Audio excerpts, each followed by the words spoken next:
also a Twitter live that is happening right now. So let me do this properly. Thank you so much for joining the Straight Shot No Chaser live podcast on the Black Effect Podcast Network. I am your host, Tezlyn Figaro. This live will be uploaded on my podcast. It will be available no later than tomorrow so that folks can hear this message and make sure that it has an opportunity to be shared far and wide. If you want to get in on the discussion, you can join Twitter, which you should be on anyway. You should join Twitter to be able to join the live space to be able to get your comments in. So Instagram family, see you. There might be some in and out. I won't be stopping and repeating myself because again, when you have multiple streams going on, sometimes the connection slows up. So if you comment on Instagram, hey, we can't hear you, we can't, you're gonna have to go on over to Twitter, which you should have a Twitter account. I keep stressing to you that politics starts at Twitter. Again, it starts at Twitter. It's also where trolls live and marinate, and it is a cesspool for trolls on Twitter because it's easier to hide on Twitter than it is Instagram. But it is important that you are on Twitter. So if you want to hear this live without interruption, Instagram family, and particularly the link is in the bio. You can go. I'm streaming this on my YouTube page, my new YouTube page, the Straight Shot No Chaser YouTube page. So you can watch it there or join us over at Twitter. I am going to take some feedback from those on Twitter who attended the training. I see Juicy Genius in the building. Shout out to her. So I know she was there. There's some other folks that I'm seeing that'll probably be joining. They can actually give real-time feedback. So let me first say I am so full and so inspired from the training on last week. For those who are just listening and ask, what is Push the Line and what is that? There were a couple of questions asking, is it a movement? Is it an organization? It is a training. So let's clear that up right now. I own a business called Tezlyn Figaro Communications Group. I train year round. Some of you may have seen me on TV as a news of the day pundit. Let me explain that, especially to the Twitter folks that only see people giving commentary one way. So they're totally clueless on the different types of commentary that's out there and the styles of commentary. I'm a news of the day commentator, which means I'm booked often to do whatever, to talk about whatever topic that is for that day. So if that topic for that day is it's hot as hell outside, they book me and say, Tezlyn, come on and talk about if it's hot as hell, how it's hot as hell outside. I take personal responsibility to make sure that when I am on TV, that I'm always inserting what is important to Black folks, or at least the Black folks that I am in connection with. I do not know every Black person. I am not a speaker for all Black people because we're not a monolithic. Many of us have different opinions, different views. And so I just try to represent and authentically what I hear from people that is not often mentioned in the cable news space. Because people don't understand what a news of the day commentator is, I get feedback, particularly on Twitter. Why didn't you talk about this? Why didn't you talk about that? Well, just because you didn't see me talk about it during that 1-2 minutes hit doesn't mean I've never talked about it. It also means that you guys have to understand, and this is why training is so important, so that you can even understand like the differences of the things that people do that are different, and you may not even get it. When some people are booked, they're booked on a single issue topic where they may say, hey, come, we want you to talk about XYZ, and that person is booked for that. I'm booked day of, not even knowing what my topic is, or sometimes in advance. Next week on the Hill, they have me booked Tuesday or Wednesday to say, hey, Tezlyn, we want you to come on, having no idea what my topic is. So a news of the day commentator is very different than when somebody is booked just to interview for a particular a topic that they advocate for. So if somebody is known in the police reform space, in the reparation space, in any space that they are a huge, an advocate, that you hear them talking about it nonstop, maybe they have an organization that's attached to it, maybe they're a part of that. They may book that person to talk about that. I am a news of the day commentator. I'm booked to talk about whatever the headline is for that day. So some of you may know me by that. But what I have done for the last decade plus under Tezlyn Figaro Communications Group, TezlynFigaro.com, is I have trained, consulted, mostly training for the last decade plus. I have a master's degree in adult education. That means I went back and said, I want to actually learn how to put together programs to teach people. I've worked on campaigns, local, state, and national. I've consulted campaigns, local, state, and national. I even ran as myself as a change reform candidate. I got off the ballot quickly because I realized that was not for me. But I even ran as a candidate before. I've sat on multiple boards, appointed in government, particularly in Orlando, Florida. So I bring to you a lot of experience that I've learned from the political space. My staffing style on how I recruited you guys came from my corporate background, being a staffing manager at Robert Half and Adecco, the first and third largest staffing firm in the world, in addition to owning my own staffing firm in Orlando with 300 employees. That's why I personally text and email everybody, over 500 people, at least 5 times, until I was able to weed out the right 300. Somebody say the right 300 on Instagram. Weed out the right 300 in the room. It was me literally texting and engaging and making sure that people had the information. Let me back up for those who are not a part of this but want to comment, especially on Twitter, because I'm going to definitely get to some checking in a moment, but I want to give a little inspiration at the same time. When I started this in June and began the recruiting process of asking folks, share the flyer, went on Breakfast Club, talked about it. You can get folks engaged, say, hey, I'm interested. I want to be a part of it. But then you have to start actually engaging people. Something that our leaders obviously refuse to do. Something that these DNCs and ABCs and CBCs and 123s and me's refuse to do, which is called engagement. So I sent out a couple of surveys to people wanting to know, why did they want to be a part of the training? What were they going to do with the training? Surveys. That was an opportunity because I wanted to see who it was engaged. Somebody say engaged. See, it's one thing to talk on Twitter, it's one thing to talk on YouTube, but I wanted the right 300 in the building that actually has some skin in the game. I'm sure it felt good to Lioness and Juicy Jeans, who's listening right now on Twitter. I'm sure it felt good to Charlie, who's listening on Instagram, because I see all of y'all. I'm sure it felt good to Jocelyn on Instagram. I'm sure it felt good to Marcellus on Instagram. I'm sure it felt good to sit next to somebody that has some skin in the game. You should be tired of sitting next to folks that didn't put any effort to get into the room. So I strategically set this up. Somebody say it was a setup. It was a setup to get the right people in the room. A lot of people wanted to attend, and I'm not upset about that. I understand things happen. Things happened in my life. I had a funeral I had to attend. I wasn't expecting my godmother to pass away. So I understand that things happen. But I also want you to understand that the people in the room, that also happened, that the right people were in the room. And let me tell you what happens when you engage the right people. Even people on my team said, well, Black people gonna show up late. You know how we do. We show up late. Some of them people on my team, they actually came on time. And I need y'all to know that when you're on time with me, you're late. Somebody say when you're on time, you're late on Instagram. So it was very important that I also said on Instagram, which I went live every day, to say that this training is not for the late. This training ain't Juneteenth. This training ain't we gonna sit up here and celebrate how we was late 2 years behind. This training was designed to get those who had some urgency in their step, those who were serious about the business of Black people, those that said, I want to be first in the line. And guess what? Guess what happened?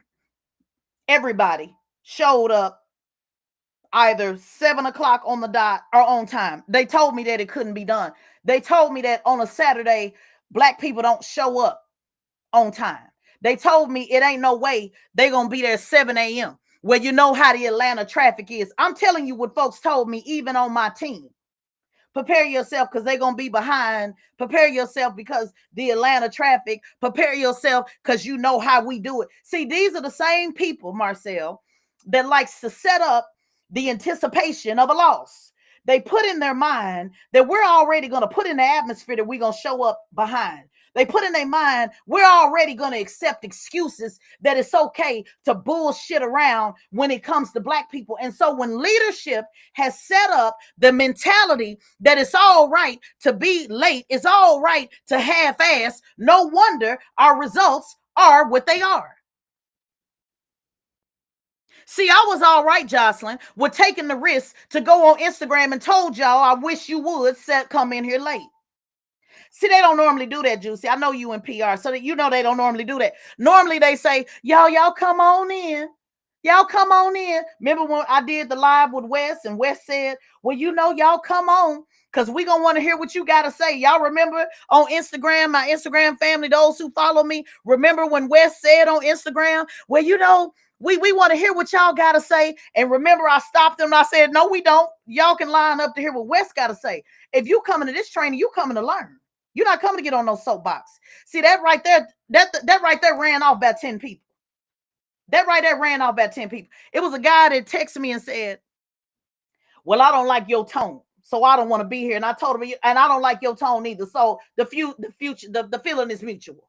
See, they so quick to want everybody in the room. These are folks that don't feel comfortable unless somebody's standing next to them and patting them on the back and tell them all you can do it. We're going to do it together. See, this training was designed to get you to get an understanding that you may do this alone.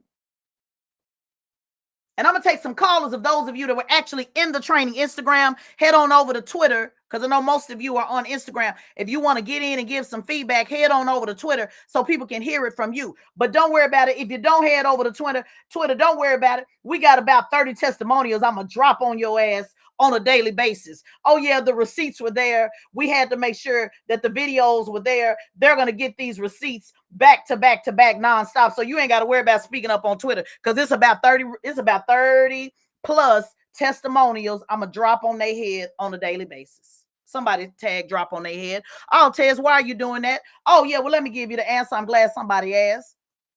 I'm doing that not from a place of ego, not from a place of bragging, but from a place of challenging these leaders, from a place of showing to you that if I, the divorcee, the mom of a mom, single mom, which I have an ex-husband that helps me with the heavy lifting, we want to make sure we commend that brother. But if Andane, who did this with an infant, my right hand that helped get the logistics together, if two moms can do this, then surely the DNC can do it. Surely they can do it because they got a budget. Don't they got a budget? They got a budget. They got staff. Surely they can do it. Surely the Black conservatives, let me even throw them in the mix. Surely they can do it. Surely some of these organizations, the ABCs and the 123s, surely they can do it because they got full staff. They got full budgets. They got locations. They got Dr. So-and-so and Representative so-and-so and the Honorable so-and-so and elected so-and-so. So somebody tell me, why have they not done it? Why have they not built a bench to get more people in the process? I'm not talking about just saying we all got to vote. That ain't what I'm talking about. And anybody that say that that's what this is about, the devil is a lie. We didn't talk about voting one damn time. So they only want to be able to get you in the room to say, well, y'all need to just vote. No. Why is it? I just need to know, Naheem, why is it that none of these leaders, and let's just go ahead and say none. I don't even like using the absolute because they might be doing it, but we ain't heard about it. Why is it that these elected leaders, particularly these Black ones, how come they're not setting up any type of training to have you come take their seat or challenge the people that they refuse to challenge? Yes, the CBC does it. They have a national training that they do every year. I did it in 2010. But in order to be a part of that training, a person from Congress has to send you. They say that it's a nonpartisan training, but really you go there to learn how to be a good Democrat. How do I know? Because I went to the training myself. So why is it that they don't have a nonpartisan training to say you're going to get the tools to go organize, even if you organizing against me? There were 3 tracks to the training for those that did not know. One was the candidate track training.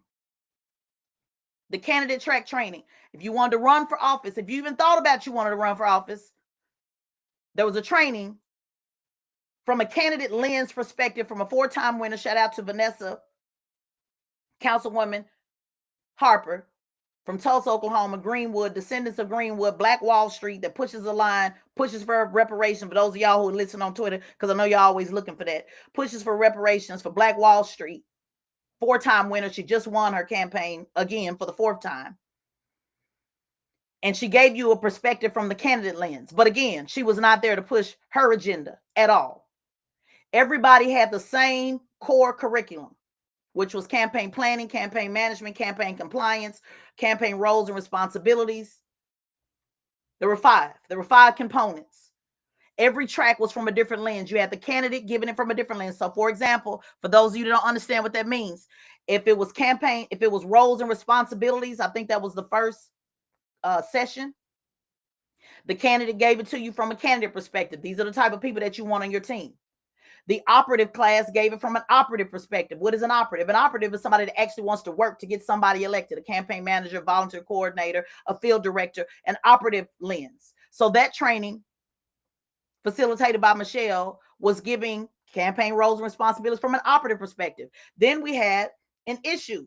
We had an organizer track, which was the most filled track, by the way, which is why she had the larger room. There was Christy Williams from Oklahoma, who is Vanessa's campaign manager and also sits on the board of Greenwood and Black Wall Street, and still pushing for the descendants of the Tulsa massacre. There's still 3 living descendants, by the way.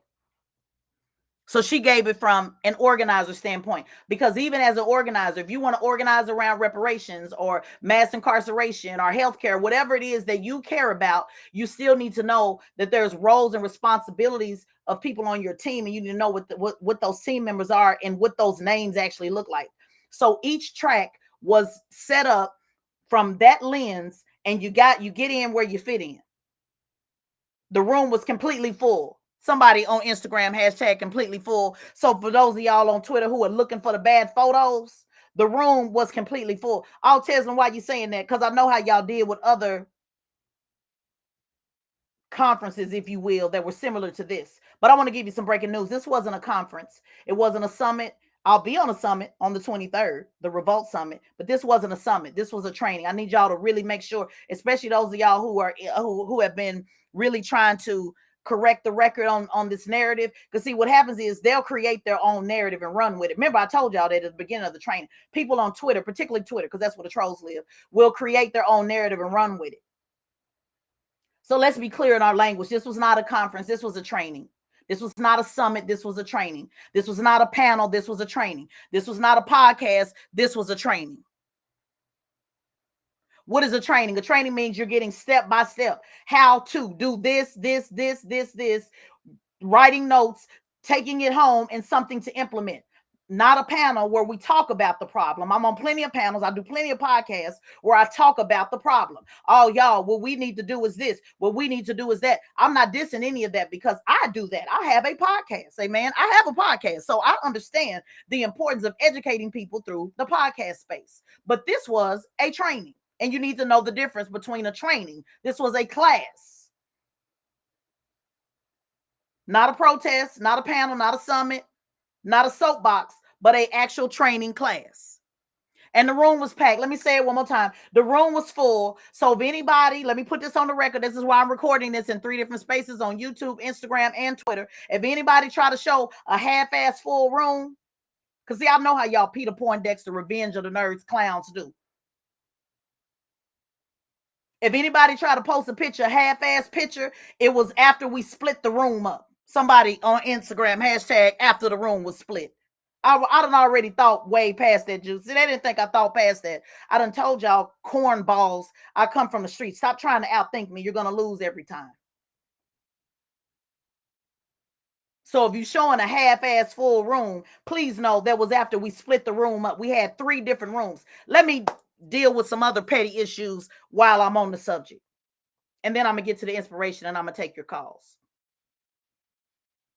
For those of y'all that say, because I know y'all said it about some other conventions, they didn't have no food. We had plenty of food. Somebody hashtag plenty of food.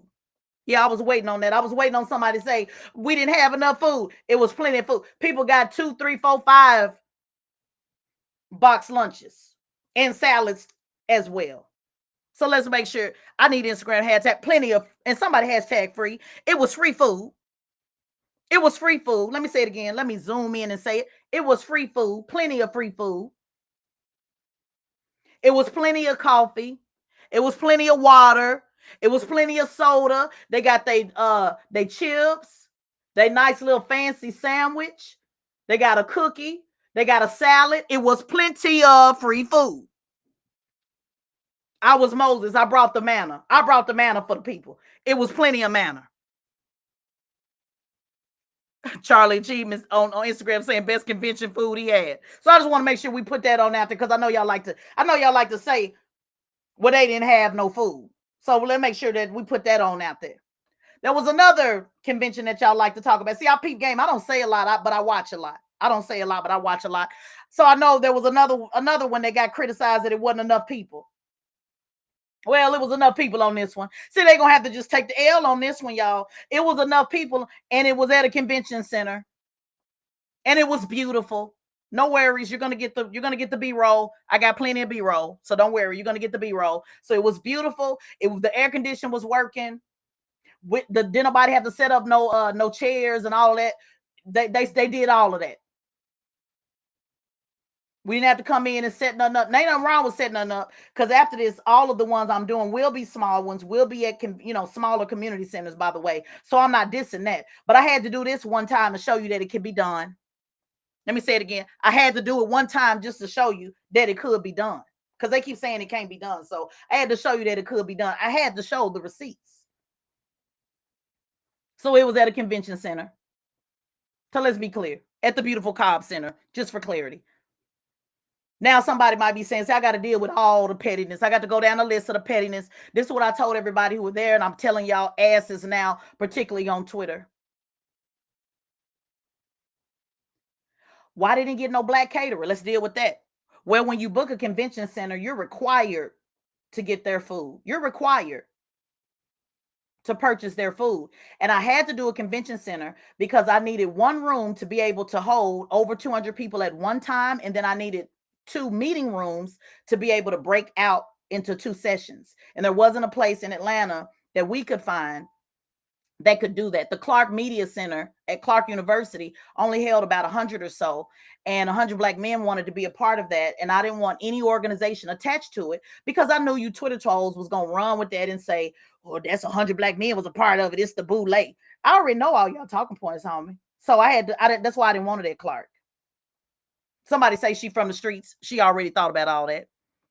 And you know how I know I'm right? You know how I know I'm right, Raheem? Look at yesterday's tweet when that clown on there talking about this looked like an HBCU event. Now imagine if I would have had it at the HBCU. They really would have been saying, look at it, it's at an HBCU. So see, I already thought about that. I already knew what you trolls who ain't doing a damn thing besides talking on Twitter. I already know what y'all was going to say. That's why I told Clark that I didn't want to do it at Clark. And it was going to be way cheaper to do it at Clark. Tez, you don't have to explain. Yes, I do. See, this is on Instagram saying I don't have to explain. Let me pause for a moment. I run Tezlyn Figaro Communications Group. This ain't explaining. This is training. Somebody hashtag, this ain't explaining. This is training. I am a trainer. I came to school you. Yes, you must explain. See, this is the thing. People that can't explain because they don't have no receipts. When people say, well, I ain't got to explain all that because they don't have no receipts. They can't run this shit down the way I'm running it down. Oh, yes, I must explain. I must give all the details. I must school them. When people say that, it's because they ain't got nothing to explain. See, I love receipts. I love explaining. Ain't nothing. I love explaining. This is called train. You don't have to train. Yes, I do. What you think I'm in this space for? And now, if you don't want to be trained, just get on out the Instagram. See, when people start saying that, I start thinking y'all ops. I start thinking y'all ops. Y'all don't want the people to know that the shit was flawless. Why you don't want them to know that it's flawless? You didn't want them to know that we had our shit together. You don't want them to know that it was packed. You don't want to know that it was black folks in the room trying to learn how to move forward our community. You're looking kind of oppish right about now, homie. You're looking kind of oppish right about now. You should want the people to know this. Why you want me to shut up on that? I run a communications firm. I don't need y'all help. I don't need y'all help on how to communicate. I'm one of the best in the game. Damn, she just said that. That's so ego. You damn right. I'm one of the best in the game. So I don't need no help. I don't need no consultants, no comment consultants. I got this. Sit back and listen or log out. Now, like I said, that's why I didn't have it at Clark. Look at what the clown said. Linus and Juicy, y'all saw it. Naheem, y'all saw it. When that clown said, this looked like an HBCU. See, if I would have had it at HBCU, they would have really said that. That's why I didn't do it at the HBCU. I already know y'all little Peter Poindexter ass, cornball ass talking points because it's the same thing. Y'all say same shit over and over and over. I'm in all these Twitter spaces just like y'all, listening, not talking, listening. So I already know what you were going to say. So that's why I didn't have it there. But it was education, though. It was an education, but it wasn't at HBCU. Another brother, our brother, whoever he is on Twitter, that said y'all should have been talking about how to pull y'all resources together. Oh, I can't wait till we drop that testimony of that brother that said we also talked about how to pull our resources together. Isn't that amazing? Y'all see how God worked it out? See, he was talking, didn't know what the fuck he was talking about. And you know I couldn't go back in time. I'm going to show you. Don't worry. I screenshot it. I got a screenshot. Screenshot ministry is always alive and well. So if you go back and delete it, too bad. I already screenshotted it when you said y'all should talk about how to pull y'all resources. I'm going to show that. And then I'm going to show the testimony. You knew I couldn't go back in time. So you know it had to be Saturday. I pulled the testimony this morning that shows the brother talking about pulling our resources together, our financial resources together. See, I'm going to make an idiot out of you yet. So y'all keep on talking. See, I already told everybody that I already had every talking point I already taken care of. You fell right into my trap. Our bees in the trap, and you fell right into it. So yeah, Instagram. That's why I like explaining. That's why I like explaining, because somebody learning something right now. First thing you need to be learning is don't try me. So that's the first thing. Second thing you need to learn is don't try black people that are serious about the business. And that's what happened at this training. They stayed there from 7 a.m. to after 6 o'clock. It was 12 hours straight. We ate lunch together. And even while we were eating lunch, I still got up and used that time to train. So it was 12. Somebody had to take 12 hours of training on a Saturday with black folks ahead of time, early, on time, when they said it couldn't be done. So we did this to make sure. Well, I did this vision. And I'm not discounting. Shout out to all of the people that shared the flyer. I want you to know that mattered. Even one person sharing it. If one person saw it, it mattered. But I also don't want you to be twisted and confused that you're going to have to hustle. I'm not saying it's to pat myself on the back. I'm showing you that you can do it. I went live every single day. I text everybody. You had two choices. Three choices. Either tell me you coming, you not coming, or unsubscribe. I refuse to let people just let the text just sit in there and just, oh, I got the text. I need you to respond then. You can do this, y'all. One person sat there and said, well, does this really work? I told him to look to his left and look to his right. You see it work. You can't see that it worked. How did you get into the room? I'm going to say this, and I am truly going to take your calls after this. One testimony that really touched me was the sister that said she met me in Baytown, Texas, when we were rallying for Pam Turner. Now, she never came up to me and said any of this. I just saw it on the testimony. She said, and I have stage 4 lung cancer. And I realized that time is of the essence. And I'm going to post this testimony up when my producer gets done doing it. I realized that time is of the essence. She wants to make sure that she leaves a legacy that has fire in it. The protest I was a part of in the Halls Club, Oklahoma City case, my mother was diagnosed. She had stage 4 lung cancer. The day that they were telling her there was nothing else that could be done, she hurried up. There was a press conference going on downtown. I just happened to be in town when they had the press conference. She told the people, hurry up and get the port out of me, because I need her to get down to talk about this housecloth case, because she's been talking about it nonstop. I said, Mama, keep the port in you. Because even though they said it was nothing else that could be done, whatever little bit of medicine that was left in that port, I needed her to get all of that. I can go to a protest at any time. But she took it out and said, I need her to be able to go down here. In other words, what my mama was saying, Christy, was that she's done her time. The time now is to speak up for somebody else. And when I put this testimony together, I'm going to show you, I'm going to include my mom's post on my mom's text message that she sent me as we would go back and forth. Because at that time I was on the campaign trail. One weekend I was at home with my daughter. The next weekend I was at my mom's chemo. And there was a text message she sent me, and she said, this is your time. This is your time. See, there's something about time that y'all don't understand. It's something about time that people like to waste on Twitter. It's something about time that was important to me to understand, that time is of the essence and we are running out of time. We're all going to die. I didn't expect my godmother to die on this weekend. I said, Lord, please don't let the funeral fall on Saturday, because there's no way I cannot go to my training. And thankfully she was buried at a military base and they didn't do funerals on Saturday. So it fell on a Monday after the training, so that I could go and give spoken word on behalf of my drill team, our Bible drill team, and what she planted into my life 33 years ago. The question is, what are you doing with your time? And if the only thing you're doing with your time is sitting up on Twitter, playing games, sitting up on Twitter, being a troll, sitting up on Instagram, talking about what somebody need to do and what they should have done, the question is, what did you do on yesterday with your time? What are you doing today with your time? What are you doing tomorrow with your time? You got all of the comments. You got all of the consulting. You got all of the answers, but I don't see nobody doing no movement. This training was about time. This training was about time. This training told you that you need to get off your ass and do something with your time. This training told you that it's not enough for you to be on time. I need you early because black people are too left behind.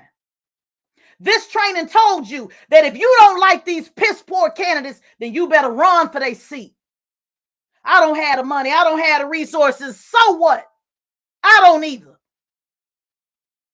I don't have the platform. Didn't nobody give me this platform. I got this out the hustle. My family not in politics. No HBCU put me on. No frat, no sorority, no nothing. Not my mama, my daddy, nobody. I did this on my own. I built this shit brick by brick. When they laughed at me in Orlando when I said I want to put hip hop and politics together, and South Carolina said, come on down and host the Geechee One Awards in 2012, September 23rd, 2012. They were the only one that believed in that vision. It wasn't the town I was living in. It wasn't my hometown. It was somebody else from the outside that said, I believe in you. Are you willing to come down? And I drove my ass down there and got on that stage and did the poetry September 23rd, 2012 for the Geechee One Awards in South Carolina, the black mecca of politics. And here it is 10 years later to the date, September 10th, 2022 is when this training happened. And the only date that was available that Andane had to find, the only date that was available was the 10th. Why did it fall on the 10th? It could have fell on any Saturday. Why did the 10 fall on a Saturday? Because 10 means complete. 10 means see those enemies no more. You don't have to believe me. Go back and look at what I recorded called DNA Twisted. I recorded it a decade ago. I did a little bit for you guys during the training, but I'm going to give you the whole MP3 so you can hear it from beginning to end. This was already written. So any little game that you playing on Twitter, any little typing game, typing like somebody grandma at church. Any little typing game that you playing, you need to understand that this was already written. In the poem, I said, write down my vision like Jesus did in the sand with spit. I make enemies ill, real sick. Perform exorcism, shaking fits. Forget 5-star, I'm a 9-planet universal chick. I'm a life path 9. I've always known my calling. When they laughed at them, when they laughed at me, when they said nobody could do it, when they said, when you just a single mom, when they said you don't have the budget, when they said ain't nobody behind you, when they said ain't nobody, the politicians ain't behind you. I did it anyway. And I went outside of my comfort zone.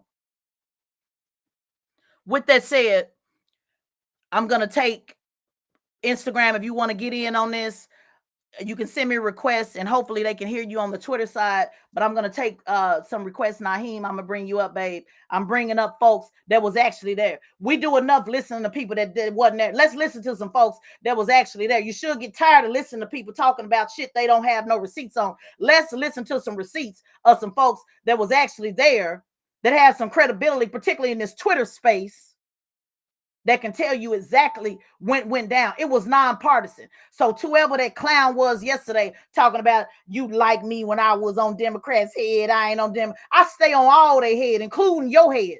I'm on your head right now.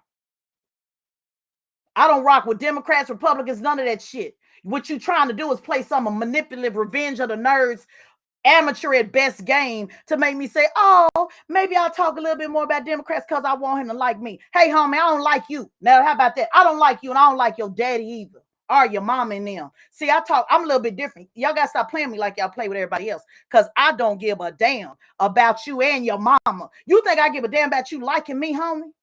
You like me because I was a veteran. That a bitch. I don't like you at all. Now, how you like that? How you like me now? That's all. How you like that? I don't like you. You don't give a damn about liking you. You revenge of the nerds, Peter Poindexter ass clowns that sat up here and was nothing in high school. Now you on Twitter and you excited because you getting attention from me. I guess that's what you're excited about. I would have never talked to you in high school. Damn sure wouldn't have talked to you after high school. So now all of a sudden, now that the cheerleader done finally took a moment to acknowledge your ass, you think we got some relationship. I didn't acknowledge it then. I'm not acknowledging it now. Sit your clown ass, nerd, revenge of the nerd ass down. I'm tired of y'all taking out revenge on the cheerleaders that never paid attention to you in school. Because that's really what it is at the end of the day. Let's just keep this shit real.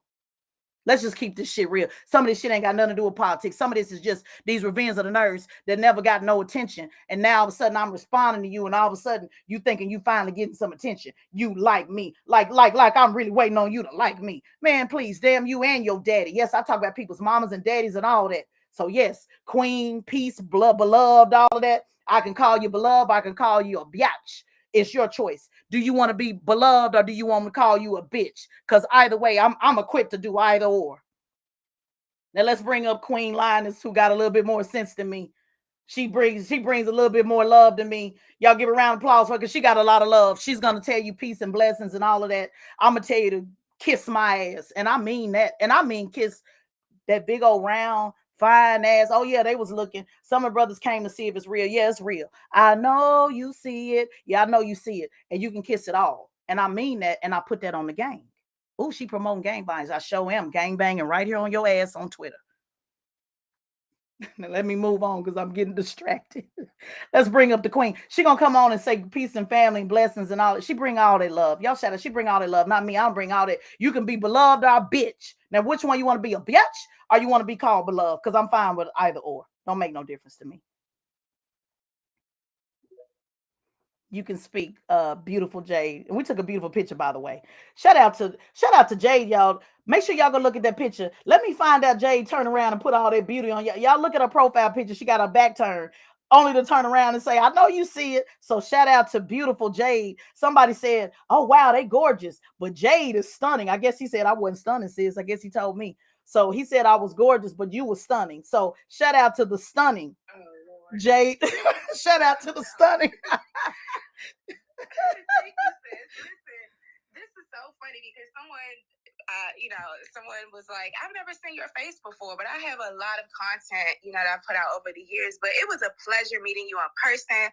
You and I were supposed to connect years ago. I think it was in Houston for All Black National Convention. And unfortunately, you had an accident. And Yes, so when you say that, sometimes things happen when we plan them, it's true. But also, oftentimes we'll write something down, as you stated, and then it comes to fruition 10 years later. So I just want to give you your flowers and say congratulations, because sometimes we plan things, they don't go as planned, but there's only God's divine plan. And so that's what showed up over the weekend. I'm still digesting all of the jewels and all of the information that I learned. And to your point, yes, the room was full. Yes, people were early. Yes, there was enough food. Yes, no one should have been complaining about it because it was free. And then also, there was no agenda pushed. Mm-hmm. And all of the content was so consistent that I spent the morning in the organizer room. And by the time after lunch, I went into the operative room, I was able to just pick up with the next workshop, like the next session, and all of the content I covered in the morning room was, it was just consistent. So I really appreciated that, like all of the content and the personal anecdotes with the facilitators. You had Class A facilitators. I've seen the sisters in Tulsa's work because I was down there for the centennial, but I wasn't down there for the cameras or anything. I was actually working on a project, doing some research and actually visiting, doing tours, meeting with people in the grassroots, asking questions about, the Black Chamber of Commerce. They have two of them, the politicians, etc., and an educational opportunity. So it was a blessing for me to see, some of your facilitators from Tulsa, Christy, and I forgot the other woman's name who was a candidate, to come up and really share, because these are people who have produced results, and that are really serious about their work. And they weren't just saying like, okay, this is what you do, step A, step B, for planning. They were giving you the real. Like, sometimes it's going to be hard. Sometimes people are not going to support your vision. Sometimes you're not going to get paid. Sometimes you're going to throw your hands up and be like, daggone it, I'm tired today, and you want to, find your faith, find your strength, and jump back in the game. So I really appreciated hearing from the facilitators from different angles. The networking was great. And when Tezlyn is saying that this training was for 12 hours, it was for 12 hours. Right. Even during lunchtime, she then jumped up there and saw having a whole workshop, which was beautiful. And we learned, we interacted, we got to reflect on what we were learning. It was a legit 12 hours. It was not, somebody asked me like, oh, were there vendors there? Were there performers? I was like, performers and vendors. This was a training. This was an educational training. Right. So I just wanted to say thank you. I really enjoyed it. I'm looking forward to the next. And I appreciate everyone who showed up. And also, Tezlyn left out one thing. Not only was it 7 o'clock in the morning, it was also raining. Okay, and Atlanta traffic, and folks showed up. That's it. And it's nothing wrong with events and summits and forums and panels. Shit, I got a podcast. I'm getting ready to do the Revolt Summit. I'm a part of all of those different things where we have vendors. But this was a training. It's been a missing component, in my opinion, of having enough opportunities to actually train. The thing that people ask me the most is, what can I do? What can I do? How do I do it? How do I do it? How do I do it? So this was really like literally how to do it. So let me ask you this, Jay, because I'm going to answer. I see Juicy Jeans and Naheem. I definitely want you to speak. Marcellus, I see you. Please stick around. Let me ask you, because you organize a lot and you do a lot of work. And my thing that I was most concerned about is I knew that there were people. First of all, guys, there were people from all over. So let's get that straight. Detroit, Jay came from DC. We had Chicago. We had Dallas, Houston, Baytown, Atlanta, of course, Omaha, Virginia. I mean, literally people came from everywhere. LA, I was blown away. And no worries, we got the receipt. So the video will show that. But one of the things I was concerned about was making sure, because you notice even when people signed up, I really pushed that this was a basic training. And I did that because I didn't want seasoned people to get bored and feel like, okay, this is stuff I already knew. But I knew, and this is another training nugget, guys. So this is what I'm telling you is a training nugget on how you organize setting up your expectations. I knew that people were going to get way more than basic. I knew that no matter how much experience you had, you were going to get something, but I didn't market it that way, because then you set up the expectation that somebody comes in and says, you said I was going to get some and I didn't get anything. So it was very strategic when I said it was basic level, but we still had people from all over. We had people as young as 16 all the way older than 70 years old that were there. So you have a lot of experience. Was there something that you can point to that at least was an aha moment for you, or something that you didn't know previous? I know there was a lot of confirmation for a lot of people, like, okay, yeah, I've been doing this right. but was there a particular session that you really appreciated that added another tool in your already, full toolbox? Yeah, I mean, for me, it was all good. I really enjoyed. I mean, I came there, I signed up for the organizer training, and I got a lot out of that. But when I went into the operative training, and I thought about ways in which I could be an operative, like ways in which I could support, like for example, Marcel's campaign or other folks' campaign that don't live in my city, that was definitely an aha moment. And because it was like, I was hearing testimonials, and people were, the facilitator was saying, your sister, what's her name? Michelle. Mm-hmm. Michelle was saying, like, you don't, like, sometimes like the people in your city aren't going to rock with you. And so if you're a candidate, you can pull from people from around the country to really support you. And then she was talking about how she worked on campaigns like outside of her city. So that gave me more insight, in terms of how I can expand, how I can organize, and also be an operative at the same time. So that was extremely helpful. In terms of the points you were making, making sure that like seasoned folks, didn't feel bored. I am of the mind that anytime I go anywhere, right, if I'm supposed to be in that room, I'm going to be in that room, and there's something for me to gain and learn. And we also want to separate ourselves from people who feel like they know everything, or I saw that before. I already know that. Well, I already know that people are missing jewels in real time because when you're a facilitator and you facilitate trainings, you understand that you are guiding the conversation, you're giving tools, and you're creating a forum for teaching and learning. But also the folks who are in the room, the participants, they're generating the teaching and learning. And so I was really blown away by a lot of the questions that I was hearing from all of the rooms, like the participants across the board, and some of their insight. And we just went really, really deep into every single aspect of organizing and being an operative. And I really appreciated that. Our sister Tezlyn's body is real, y'all. Girl, you crazy. I saw the people looking. I saw the brothers looking. But no, she's so crazy. Everything on her is real, inside and out, right? So the Tezlyn that you see on television, on social media, is the same sister you're gonna meet in person. She's a sweetheart. She's a Cancer. So I have a lot of Cancers in my circle. They're the sweetest ones, but we will cut your ass. And just for clarity, I'm a Gemini Cancer cusp. I can't take all the I got a lot of Gemini in me. I like to make sure people know I'm a cusp. Some of us, girl, because some of the Cancers be crying too much for me. So I always try to make this but I love like a Cancer, love everything and everybody, but we'll cut your ass in half. So you are absolutely right about that. Yes, I am. I'm so glad you said that about go ahead, sweetheart. No, that's all I was saying. I'm looking forward to the next trainings. I know they're going to be virtual. Other people were asking, like, when is the next one in person? I'm like, listen, y'all got to show up to the best of your ability when opportunities arise, or else you will get left behind. I know that the online trainings are going to be offered for folks who showed up in person, but I'm looking forward to those as well. Thank you so much. And Christy's listening. One of the trainers is listening on Instagram, because I got my Instagram up with this as well. And so thank you, for making sure that the facilitators also, get their flowers. But I want to explain to everybody, I created the topics and all the subtopics. At first, I said, y'all tell me what you were comfortable training. And Christy, sweet little Christy, she sent back like damn near a whole college thesis. And so I said, okay, I don't want everybody all over the place. So I'm glad you spoke and said that was what you found really helpful, because at first, like Christy gave me back some content. She did it first, by the way. She beat everybody's deadline, by the way. Shout out to Christy.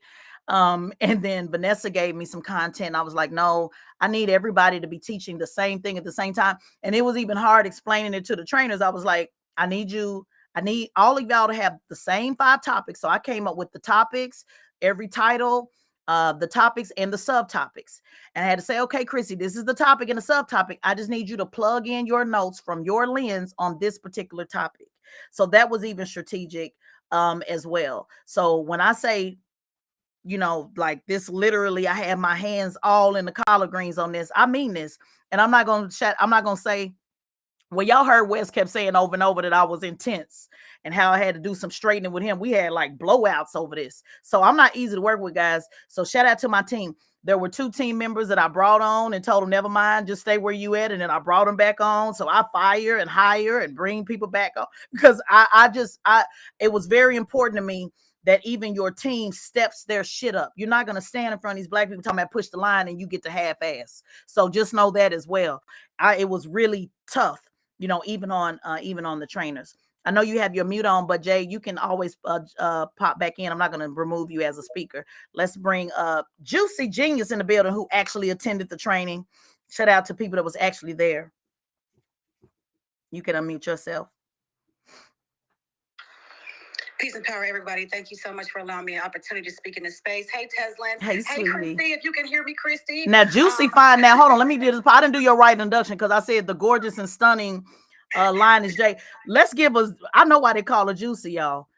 Juicy and fine as hell, y'all. So shout out. Can we just give a rap? Can I see in Twitter? Can I see some hands up? Shout out for the fine revolutionary sisters in the building. I said, boy, they came in there looking good, nice and thick on top of thicks and gorgeous faces and all of that. So I know it's not about that. I know y'all say it ain't about that, but it need to be about that. Y'all need to know y'all got some fine revolutionary sisters, y'all. Y'all make sure y'all follow Jade and Juicy Genius. Go ahead, sweetheart.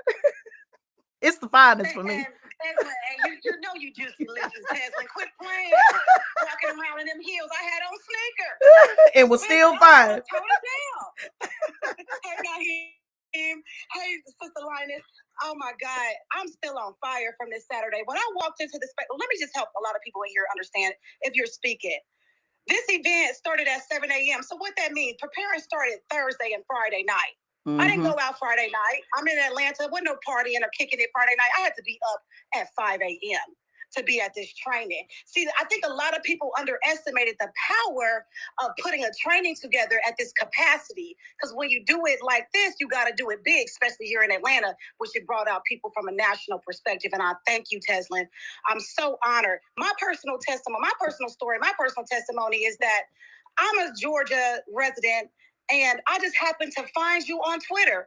I wasn't aware you was on MSNBC. I wasn't aware of your resume until after I actually came into one of your Twitter spaces, and you allowed me to come up on the stage and ask a question about what can I do, and you told me to get to work, and that's what I did.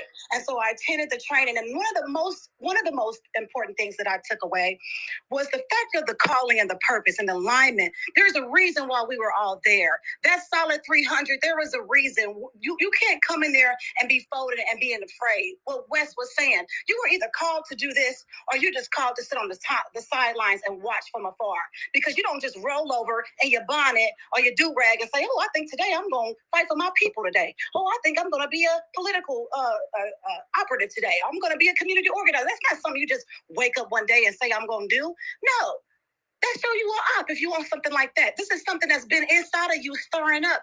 And that's something that I took away from you, Tezlyn. And I came in as a community organizer track, and I also stepped into the politician track as well. So I sat underneath Vanessa, incredible facilitators. Just brilliance, just Black brilliance. That's the best term that I can use. But Christy, with her sweet self, she did get spicy a little bit. She called us out. She did. She said, well, if you ain't here community organizing, why come you ain't organized nothing? Where you didn't have an event, town hall, meeting. She made sure that we learned and understood that you have no excuses when you're on this movement over here. And I was like, oh, she pulled my card. Let me get the planner because, yeah, that's what she did. And she taught us, if you want to organize, get to work. We can talk and take notes and study and research. But when this is pertaining to the field, you have to be out in the community. So that's something that I took away. This is something that is in my purpose. This is something that I feel led to do because I didn't know what I was doing, but every step I take me to the next destination. And thank you, Tezlyn, for encouraging us and empowering us to push the line. I will be at online trainings because that wasn't enough for me. A lot of people say, oh, that's great. That's all I needed. That was confirmation. That's cool. But I still need extra sessions if they are available. And you know what, y'all? That training was thousands and thousands of dollars. And y'all got a free lunch and learn. And at least y'all could have did was get on y'all social medias and y'all text messages and talk to y'all friends. Y'all on here talking about P-Valley and all kind of other stuff that y'all been watching. But y'all not going to go on here and share this amazing class and course and just support what Tezlyn has been doing. You know, we talk a whole lot. We really do. We talk so much about things of interest. But if your community And if building is in your interest level now, then that needs to seep over into all the lives and the people around you, especially on these social media platforms. You know our voices is powerful, but use them in the right direction now. We don't have time. Like we said, people saying we have so much time. No, we don't. Get to work now. So thank you, Tezlyn, again. Peace and power to everybody in the room. Marcel, I got your back. South Carolina ain't number 3 out. Columbia, 3-hour drive. I'll jump in my truck. Y'all know I'm a road runner. I will get in my car and I will pull up. So thank you again, Tezlyn, Naheem, everybody. I'm stomping with you. I'm tuning to the podcast, subscribing to everything, because I need this to be able to fulfill my mission and my duty to my people. Thank you so much. Thank you so much, Marcel. I see you in the building. You got a lot of trained operatives ready to help you. And I made sure that Michelle included that in the operative part to talk about working on campaigns outside of your hometown. Every campaign, or not want to say every, but a good deal of campaigns that I've consulted are not in my hometown or where I live. Your skill set can transfer. If you follow me on Instagram, I talk about Commissioner Regina Hill. She was arrested 21 times in Orlando, Florida. I moved from Orlando, Florida because they shut our business down due to healthcare reform. And I was in Oklahoma City working on the Housecloth campaign. And I worked on her campaign from from Oklahoma City. It was just like 2 or 3 of us. She won, first time ever running. She had about $2,000. She was running against an 18-year incumbent. And she's won 3 times ever since. And it was 7 people running against her.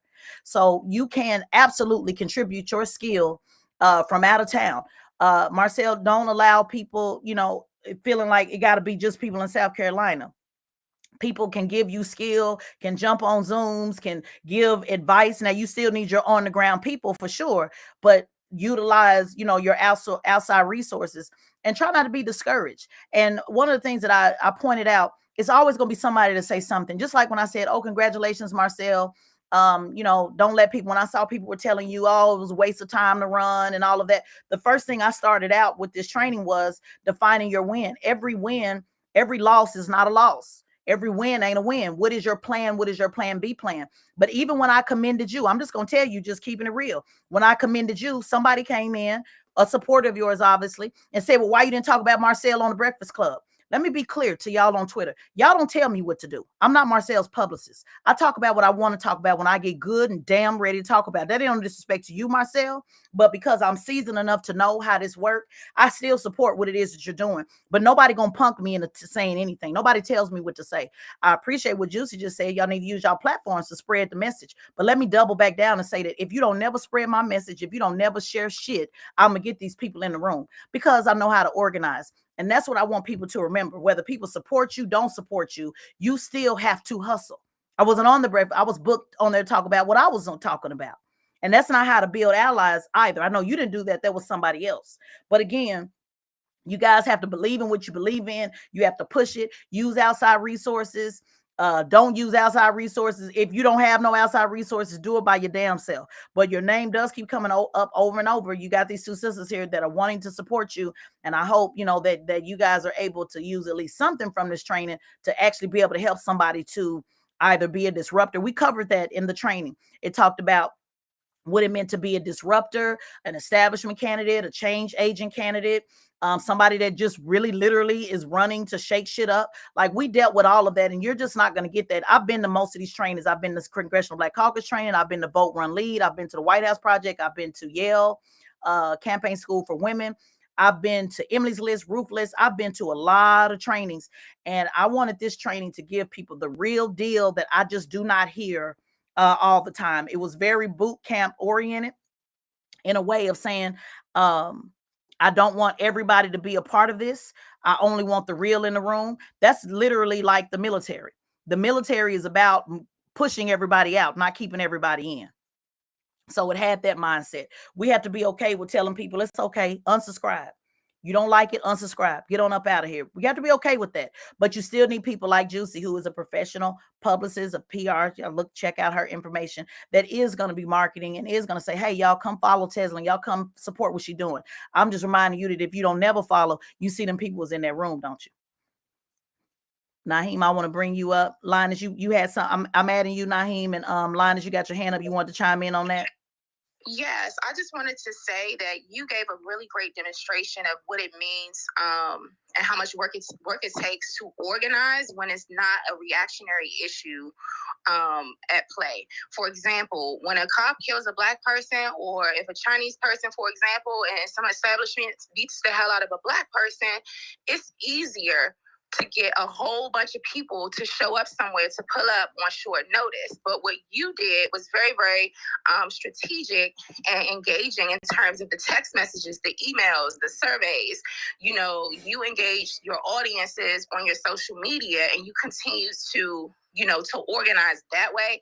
And that takes a lot more energy, and you get a different caliber of people who show up because they're serious and they're passionate about it versus being reactionary. And so I wanted to name that as something that I also learned. Yeah, also remember, y'all got homework. For those who are listening, guys, we sent out homework and a political glossary so that people could be prepared, you know, before they came to this training, to even start thinking about, you know, what was going to be in this class.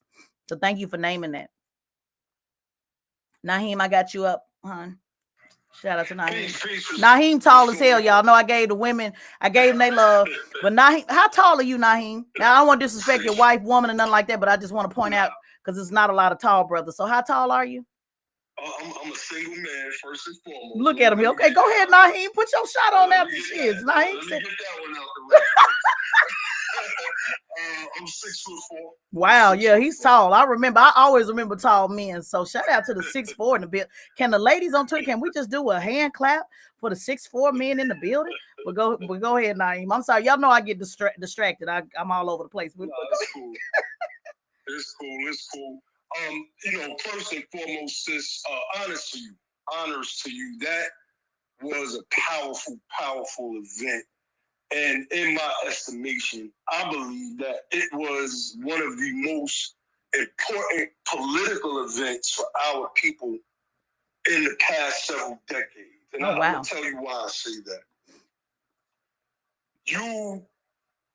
When you launched on Twitter, because that's where I heard about it at first, and I came in space, you said what this was going to be and what it wasn't going to be.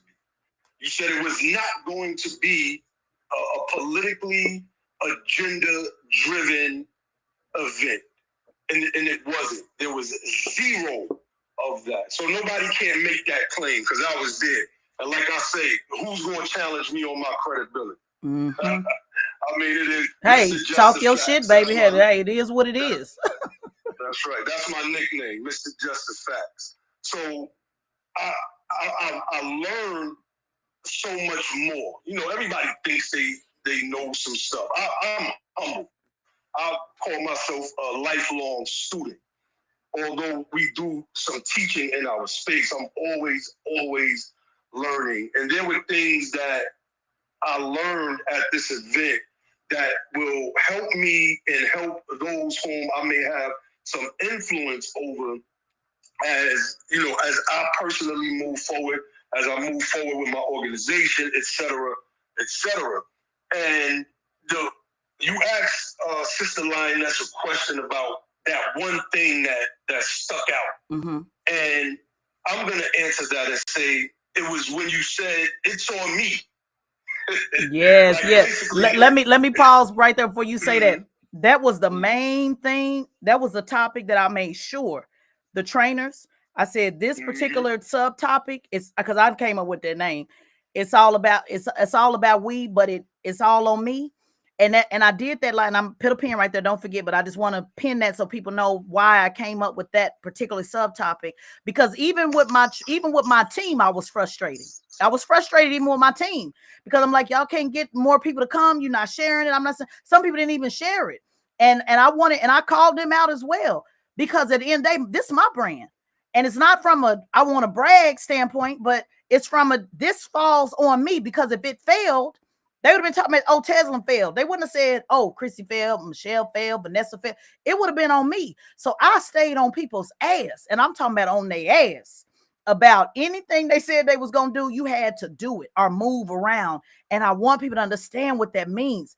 It's great when people come in and help, but if they do not, it falls on you. And that's what scares people. You don't hear that in trainings because they want you to create this utopia thing. We together, we can get, we can together, we. That's great if it's we, but it ultimately falls on you. And that was the main, I'm so glad you point that up, because that was the main subtopic that I told the ladies. Make sure you drill and tell them the truth. Do not bullshit these people. Tell them the truth. And I also told everybody in the training that if any one of these trainers start pushing an agenda, you better damn well come snitch on them. Snitches don't get stitches, so I can stop it right then and there. And I said that in front of the trainers. But go ahead, Naeem. I just want to put a pin on that so they know what you were talking about. Definitely. That set the stage for me in understanding everything else that was presented throughout the day. And we had an example of that with the young lady in the candidate room that you were trying to school. But she was trying to, I can't really remember what she was trying to push. Right, I remember. From the system. And you had the school assistant, the answer never changed. Mm-hmm. Your answer never changed. And, I was wondering if she had listened to what was said in the earlier room in the organizing space before everybody split up, that it's on you.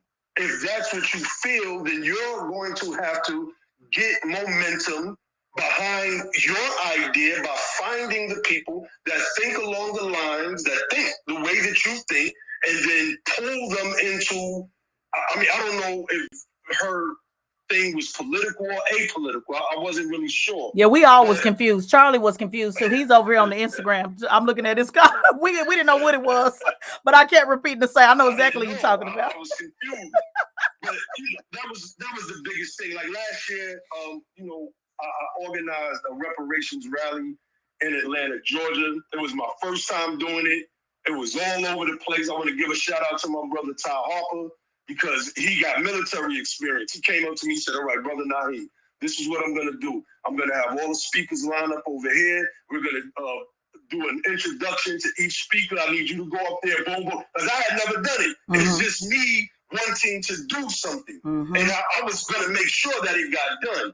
And we had a successful event, but that's why I signed up for the organizer track. I was like, that was my weakness, mm-hmm. right? That was one of the things that, in the SWAT, right? Your strength, your weaknesses, your opportunities, your threats. My weakness was that I never really organized anything like that. Mm-hmm. I, got some people from the hood to go march on the precinct before, like, we going down to the precinct, man. They violating, brother. That was different than trying to organize an actual event. Mm-hmm. So I learned, I learned so much. There's so much stuff that I can say about it, but I just want the family to know that this was a very important, non-partisan political event.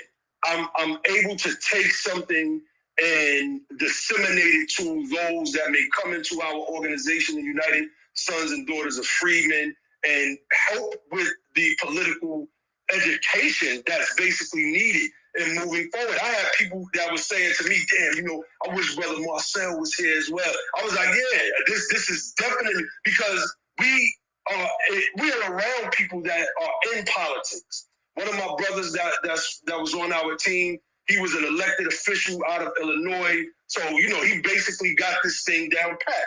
But I learned so much more from the training. So let's just say I had 6 things, right? Mm-hmm. But I was missing 4 things that I didn't really know that I was missing until I until I attended this training, and I was able to get those 4 more things to make what I'm trying or attempting to do politically a little more complete. And I just want to sum it up with that. And one more thing. You spoke about somebody saying something about in their critique. Why didn't y'all speak about pooling resources? And although that you said someone got up and spoke about pooling resources, this boot camp was about learning how to be a candidate, mm-hmm. an operative, and an organizer. It mm-hmm. wasn't about pooling resources. Mm-hmm. It wasn't about anything other people wanted it to be about. And that's another part of our problem. We're always distracting. We're trying to find a way to distract from a mission so that we can promote our own personal agenda. ideals. And guess what? Guess what, Naheem? But guess what? And I'm gonna end right there. Yeah, and guess what? If you believe, like if there was somebody there, like a brother said on the testimony, we talked about, he was networking with people about pulling his economic resources together. This training was actually teaching you how to do that. So whatever your issue was, it was an insert the blank thing. Everybody always want, well, why y'all didn't talk about reparations? I'm gonna be talking about reparations on 23rd with Tariq at the Revolt Summit. I talk about many different things. This was about whatever you're into, whether it be reparations, economic development, mass incarceration. Everybody don't push the same thing at the same time all the time. Everybody in politics is driven to politics for a different motivating factor as their number one thing or their second thing. So if you were about, that's why I told that brother, let's go live. Let's talk live. I don't like this typing shit on Twitter. Let's talk live. Because if somebody said, you know what, I want to focus on economic development, then this class, this training gave you four curriculum to be able to do that. You just simply need to insert the blank. And that's what people have a hard time understanding, because they're single issue topics and that's their one thing. And you do need to push it, push your ass off. But understand the difference between a training and an activist on a platform telling you what needs to happen versus a training. This was a training telling you how to do whatever you believe needs to happen through either being a candidate or an operative or an organizer. And so you're talking about the sister that, just some people just have a hard time grasping the fact that it really is just about you. And so she began her feedback about, should we be separated as people or all together? And I had to stop that. I'm glad I was in the training at that particular time to stop that, because this was not about what we need to be doing and how we need to be. Y'all do that all the time on Twitter. This was about actually doing what you say that you need to be doing. So thank you for naming that and pointing that out. I'm gonna take Marcellus. I'm keeping y'all speakers on if y'all feel y'all need to chime back in, particularly to the people that were there. But let me bring up the number one line push in the building, y'all. Marcellus in the building. He went from Instagram and hopped on over here on Twitter to be able to chime in. Can you hear me? I can hear you. Okay. So I just want to say again, thank you for having that, because you really didn't have to do that. I'm gonna keep mine pretty quick. I really did learn a lot. A lot of stuff I kind of knew because I attended your virtual classes as well. But also I was in there looking for my tribe as well. Mm-hmm. So today, two of the people that was in your class, Aaron and Jessica, we going bowling today. And we go in there to talk about politics and how we going to organize around certain issues or whatever. And I also want to give a shout out to Christy and Vanessa and Michelle. I learned something about Vanessa too. I didn't know she was big on firearms. Yes. Amen. Let's put a point in there. Yes, she's a candidate that believes in the Second Amendment. Yes, there are Black people that stay strapped up, just as a point of clarity. But go ahead, because that gets into agendas. But go ahead. Yeah. So and Juicy Jeans, we was on the phone. It was either yesterday or the day before yesterday, and we was talking about you and organizing as well. So I think the biggest thing I did take from that is finding my tribe, because I just couldn't. I know some people were saying they waiting for your next class. Well, while they waiting, I'm moving. So that's what I heard that. And just for a point of clarity, I'm doing an online one. I'll be doing workshops throughout the year. This boot camp was a 12-hour thing. You don't want to do that online, but I am doing one October 22nd on mission and vision. A lot of people don't know the difference between mission and vision. There's a difference between when you're writing your mission statement and your vision statement, and how does that align with your values politically, professionally, and personally. And so I'm going to do a quick workshop on that October 22nd. Notice I dropped that flyer the day after this training, because I needed to show y'all, like I said on TV, we ain't got time to be celebrating. I clap, great, celebrate, but at the same time, you still need to be planning. So the next one will be there. Also, Andane is working on an Atlanta part 2. That will be all day with me.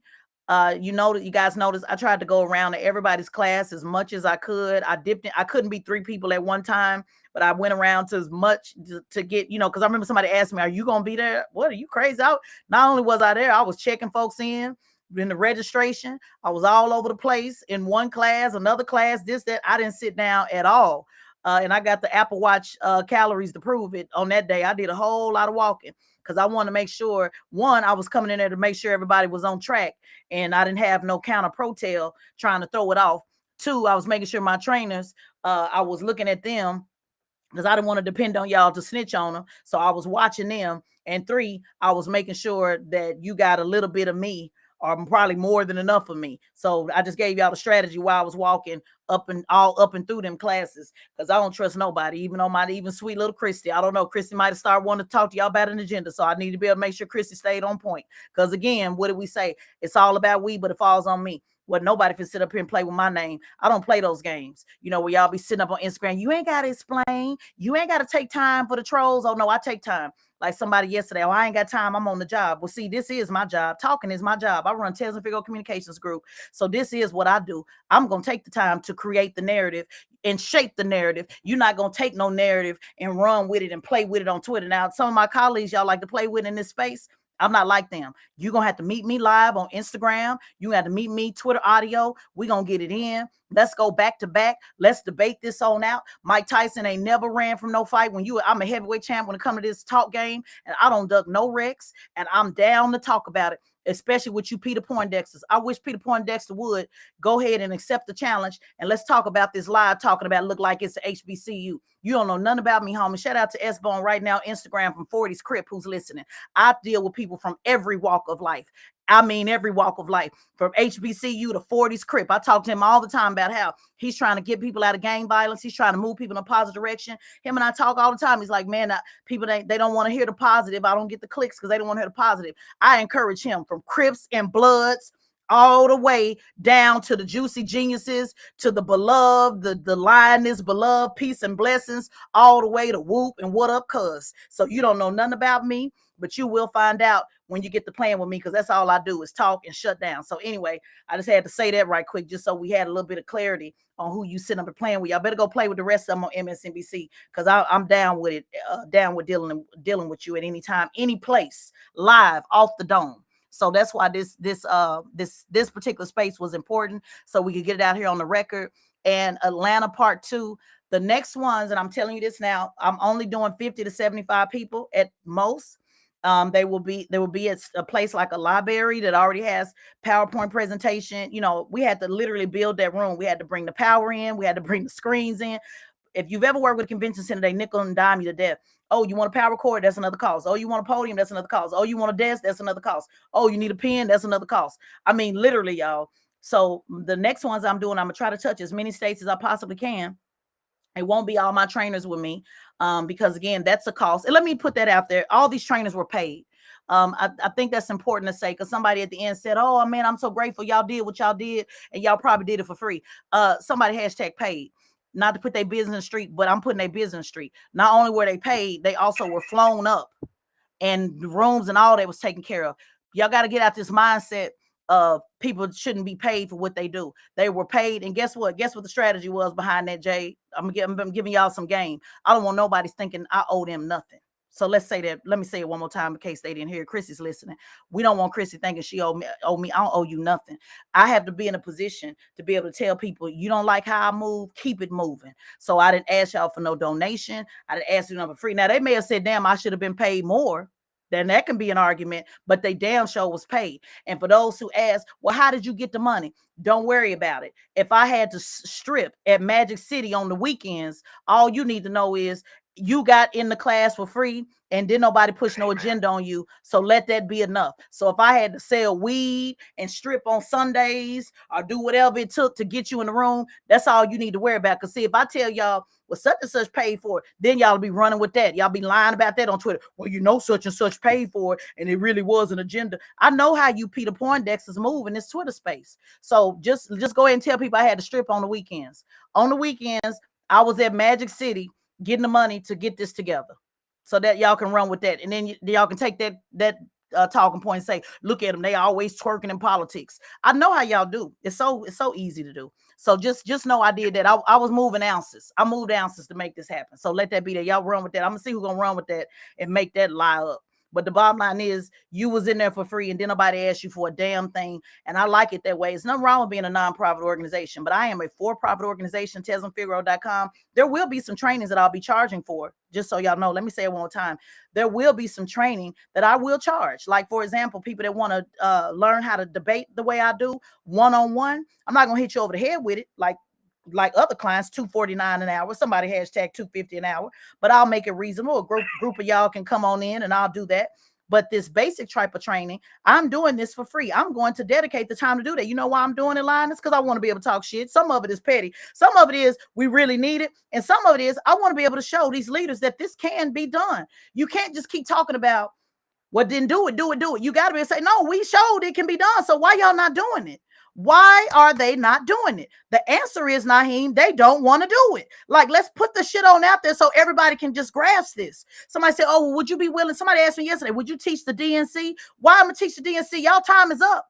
Y'all got all the resources, all the money, all the budgets. Why they not planting this in you? So now you can tell them, no, we actually did it. Because I used to tell people I did this in 2008 where I brought 300 volunteers. But that was too long ago. I needed a recent receipt to drop on your ass to say, no, it can be done. We just did it. So why can't you do it? The answer is they don't want to do it. So I'm not consulting nobody on the back end, none of these DNCs, ABCs, 1, 2, 3s. They can't get 50 people in the room at best. It's because they do not want to do it, guys. We are no longer waiting. I'm not waiting. I got plenty of sky miles. I will come to your city, get a library where we ain't got to pay nothing to be there, or maybe $50 at best. Get me 50 people in the room, because I'm not just to beg nobody to share shit on social media. That was frustrating as hell. Staying on top of people to share it. Then you got Marcellus, who was willing, pulling up on folks' house. When people didn't share, Marcellus said he didn't have enough. So I got to worry about Marcellus running up on folks, beating folks up for not sharing it. So I'm trying to keep Marcellus out of jail. So in order to do that, we're just going to do 50 people at a time at a library. I don't need no whole bunch of people. I will fly there that morning. We will do a 9 to 5, give about a 2-hour break. You go get your lunch on your own, and you'll be with me all day long. That's what I'm doing. And by 2024, I will have touched 2024 people. And I will be bringing it up in their face when they run in 2024 to say, hey, you had more than enough opportunity to do this. Because if I can do it, you damn sure can do it. So that's the bigger picture, the bigger strategy. Did somebody... Yes, honey. Can I say one more thing? Yes, love. I also want to say thank you for the after party as well, because we had yes, at a black-owned spot. Yeah, let's make sure. Shout out to Juicy. Right. Shout out to Juicy Genius that coordinated that. What was the Chicago bar? I keep saying bar and grill because there's a Chicago bar and grill also in Houston, but it was Chicago's grill. What was it, Juicy? Chicago something. Chicago Pizza. Chicago Pizza, okay, and that was black owned. Let me say it close up for these Twitter trolls. Why y'all didn't go to some brother that y'all should have went over to Vegas? Hey man, me and Linus wasn't there touring no damn eateries. I said it was a 12-hour training. What part of that he didn't understand? Well, I'm just telling in case you want a black owned. Man, we wasn't there to do no eating and no damn touring. I say again, we were there to train 12 hours straight, but we did have an after party at the black owned place. Shout out to Juicy for getting that done. When the sister mentioned it in Twitter, I said, can you lock it in? Come back to me with a solution. Not what y'all should do, Chicago. She went and locked it in, and it was already locked in. So let's just put that out there, just in case anybody listen. And the DJ was on point. We had a great time. So thank you, Marcellus, for also pointing that out, because they'll show a video of us dancing. That's another thing. Chrissy had y'all dance electric slide. I told her, shut it off. Let me put that on the record right now.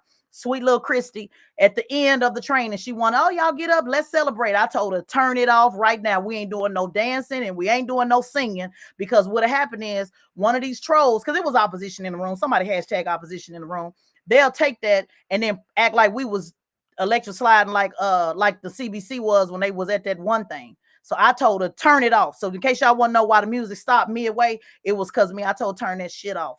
Because I don't need nobody running around with no lies about us doing no damn electric sliding. But when we went to the club, we was sliding and electricing and drinking and doing all that after the training was over. So I just needed to put that on the record because Christy's so sweet. So she ain't looking at it like that. I'm looking at it like that. Again, I'm military. I'm always looking for the ops in the room because there was some ops in the room and we saw you. And don't worry about it. Plenty of people pointed your ass out. We know exactly who you are. And you just going to have to go back and report to your boss. I'm sorry. You just got to take this L because the shit was on point, flawless from beginning to end. We got some other call. Mm-hmm. I just went in with this. And you know how you always say it goes down where it goes down. So I supposed to have left when you left the after party. I was getting ready to go to my car, and I ended up staying in the parking lot for 2 additional hours because me, Aaron, and Jessica, we was out there debating politics. So when you say it goes down where it goes down, that's where it went down. Yeah, and shout out, and guess what? That's a part of organizing. Shout out to Tasha. I see you, baby, on Instagram from Orlando. Tasha was the cook at the club, Get the Wings, and she done seen me many times in Orlando in the club parking lot in the hood, because I only go to the hood, by the way. And I done been in the club organizing with gunshots. Literally, they started shooting. I'm still trying to get people to get to organize. So congratulations, baby. That's what organizers do. In the club parking lot. I done did it plenty of times. Even when the guns started popping, I'm still up there organizing. Ask Orlando about me. So thank you so much, sweetie. Some of these people, I don't know if you attended or not attended. I prefer that people who actually attended speak, but I do want to. If I can say one more thing. Yes, love. Yeah, there was at the very end. Chef Tasha, hold on. I'm sorry. One side. Chef Tasha in the building. Y'all give us some love. Chef Tasha 212. That's what I was just talking about. She was the chef. This was in Orlando in 2012. Y'all, people stay connected. When y'all organize, people stay connected. I met her a long time ago, and I would stand in the club line after drinking my Grandma and Coke and talk to her about policy. Y'all know how the line be when y'all want that fish and them wings and all that. We would be at the Club Legion in Orlando, Florida, and I will be in the line while she's fixing my wings. I was talking about politics. So the receipts go on and on. This is what organizing is. Put me in any city, any state. I'm gonna go to the church. I'm gonna go to the strip club. I'm gonna go to the hood. I'm gonna go to the barbershop and go to the beauty shop. After that, I promise I'm gonna bring back 100 people. But go ahead, Naheem. I just had to show her some love. No, definitely. I'm gonna be brief. At the very end, you were talking about fusing hip hop with politics, and I don't know, it was maybe a week prior. I had told my brother Ali, who's one of the co-founders of Be the Power and the United Sons and Daughters of Freedmen, that when it's all said and done, hip hop is gonna have a say in our salvation. And when I was listening to you give you a breakdown at the very end, everybody's looking for affirmations. Sometimes you may even stumble into them, right? And I think that's exactly what that was. And I didn't want that to be missed on anyone, because a lot of us come from the inner cities of this country, the ghettos that America created. And we weren't given a chance to even think about being in a place like this, especially if we didn't come from no Divine Nines or no Boulets or no colleges, and we didn't pass certain paper bag tests and all of those types of things. Those people that came up in the hood, the hoods of this country, are now going to be the ones, I feel, that lead this charge. And I just wanted to point that out, because I thought that was very, very powerful, and it touched me personally, because I want to say again, I had just said about a week prior how when it's all said and done, hip-hop is going to have a voice in our salvation. So I just wanted to commend you on that. I want to give a shout-out to Sister Lioness, Sister Juicy, and my sister Carla down there in the chat, because, these are people that I've met online, and we got a chance to, actually build and meet in person. So I just want to give a shout out to y'all as well. I forgot to do that earlier. No, thank you for saying that. And again, Geechee won the Geechee One Hip Hop Awards in South Carolina. They were the first one that believed in that hip hop and politics vision. They put me on the cover of their magazine titled The Hip Hop Politician. I went there that weekend. I did a get out to vote with the bikers because I always work with bikers, black biker group. Shout out to the black bikers in the building. I worked with them. So my tour that I would do is I would go to the studio and freestyle and sun these dudes and women too, whoever wanted it. So I would go get on the mic. I would do something in politics, and I would go to the hood. Shout out to my first producers that believed in me, Musical Paradise. I saw them sharing my stuff in Orlando.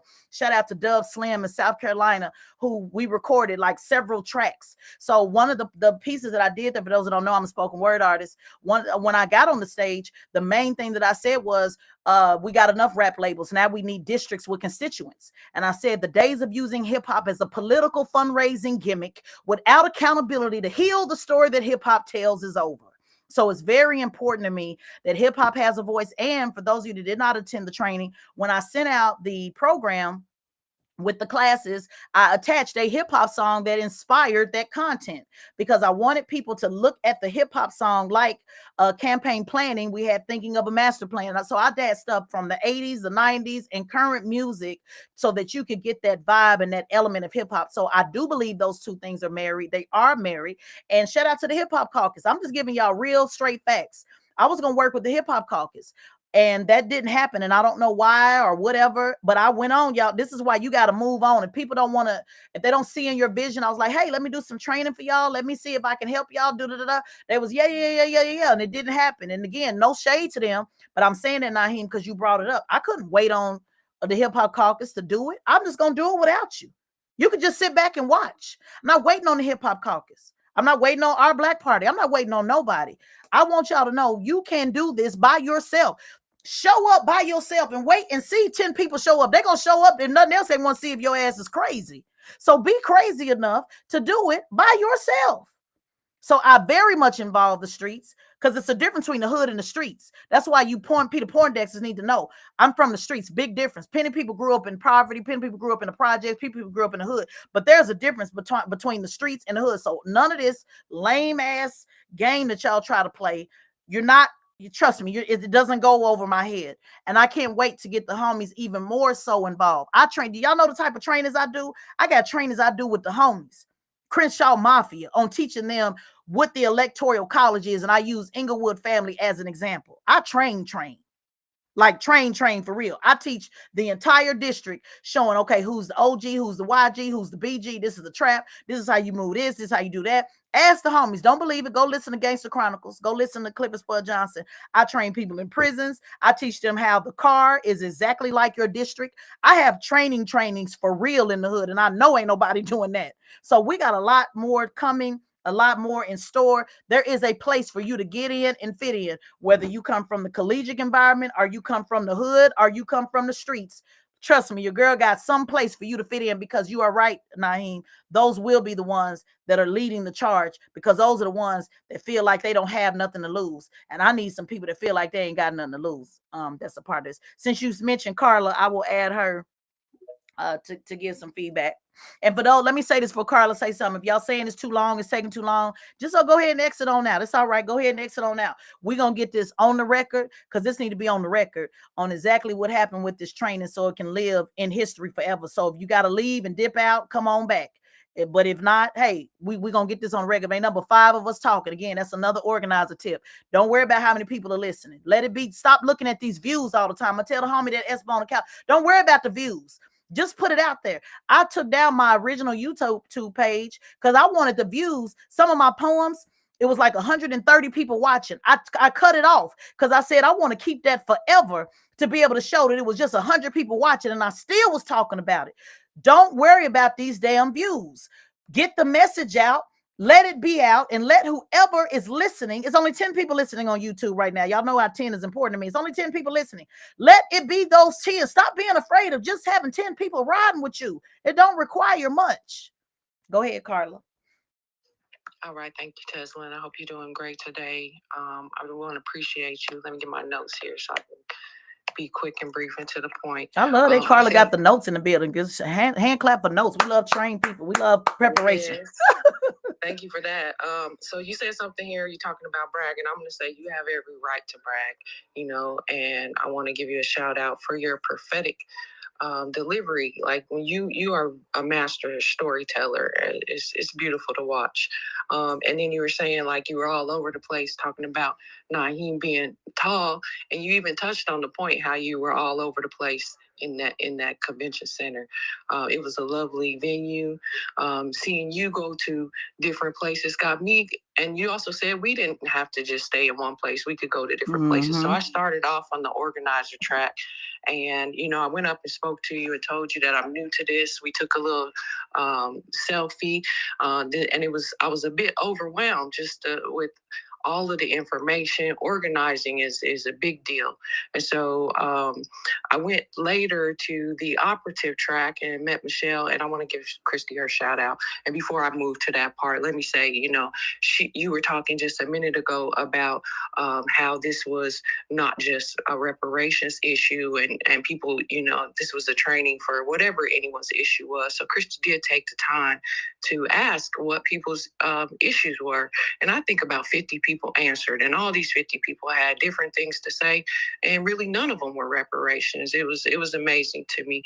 So I did take the time to go over to the let me pause right there, because see what somebody will do is take that clip and we'll run with that. And I even told Chrissy that we all family. And I told Chrissy she shouldn't have asked y'all that. You know why?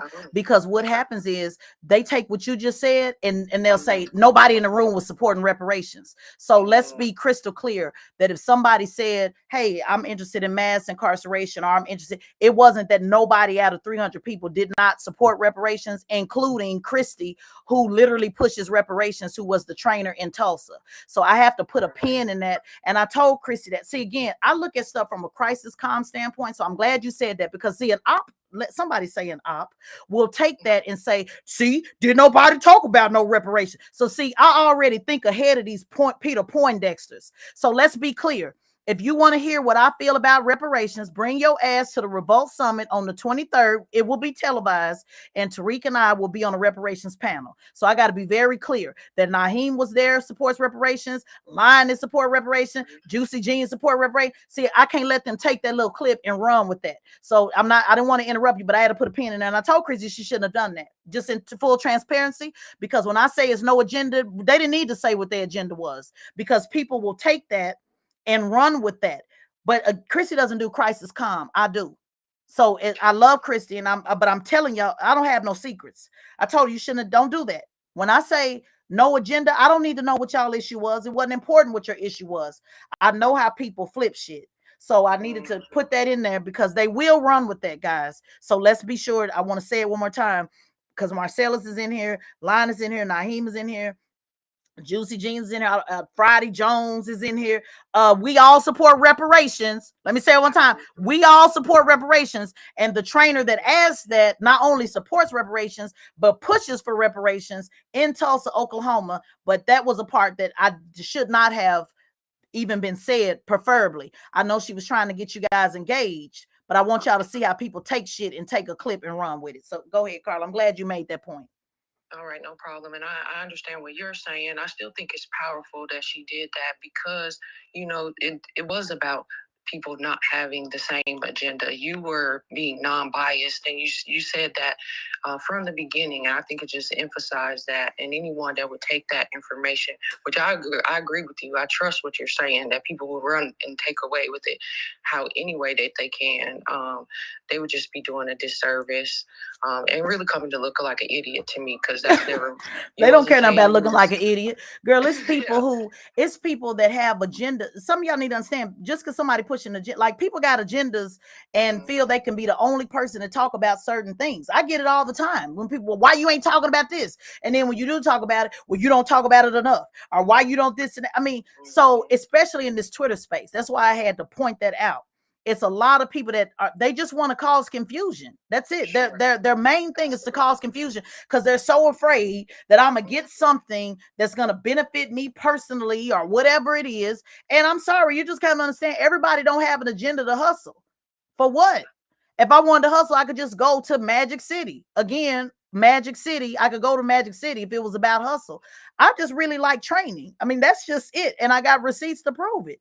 And I want to see people get into the game and do whatever it is. And let me be clear, there needs to be people in the space, including the reparation space, that can train people on how to actually do it. And I'm not saying that people are not talking about that. Y'all know I support Tariq. And I know a lot of people don't like that I support Tariq. People tell me that all the time. Why you support Tariq? You shouldn't support Tariq. Hey, man, I don't have no problem with nobody in this movement. Even though it's been people who have went back and forth. I ain't even going to say the name because then they're going to say, she was in there talking about you. Hey, man, I ain't got time for these kitty ass games. I don't have no problem with nobody that don't have a problem with me. I don't bother nobody, but I damn sure ain't going to be bothered. So when you come at me and clap at me, I'm going to clap back.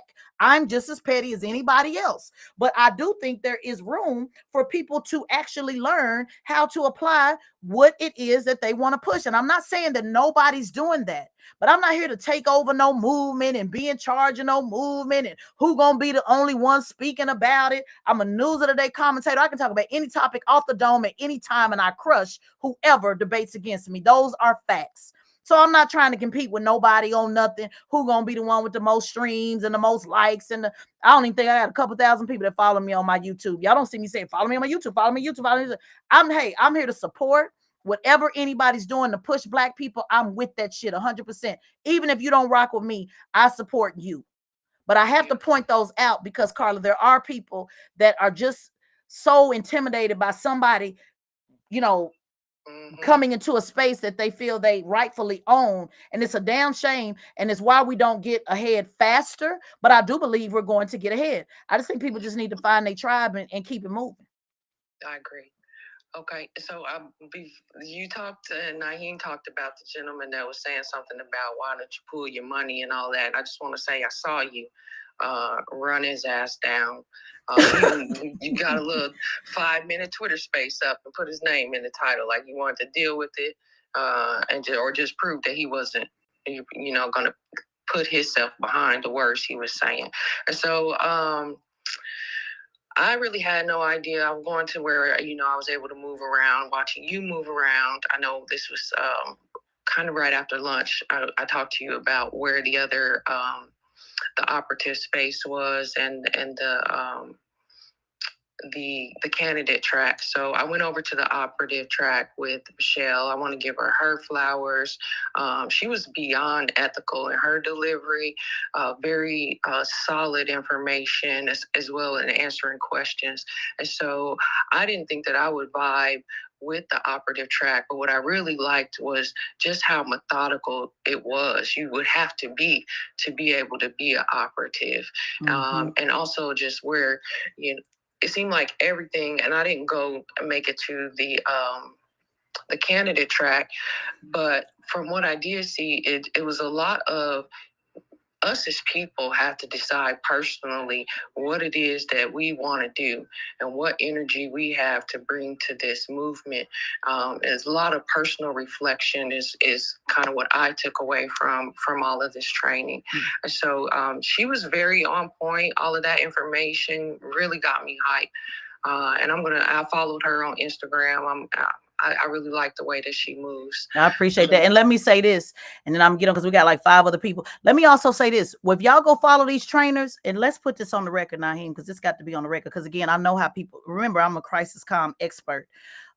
If y'all go follow any of these trainers and you don't like something they said in the past or even in the future, I'm not responsible for that. So let's put that on the record, because I know I'm gonna have to run that back. Somebody gonna go see what somebody say and say, look, she had this trainer, and this trainer really is a Democrat, and they was there pushing an agenda. So let me put that shit right out there right now.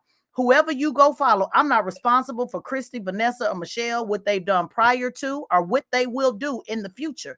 What I did tell them is they better not come in here pushing our NAN agenda, because I will shut it down in the middle of the training in front of everybody. So as I go to the next caller, let me say that one more time.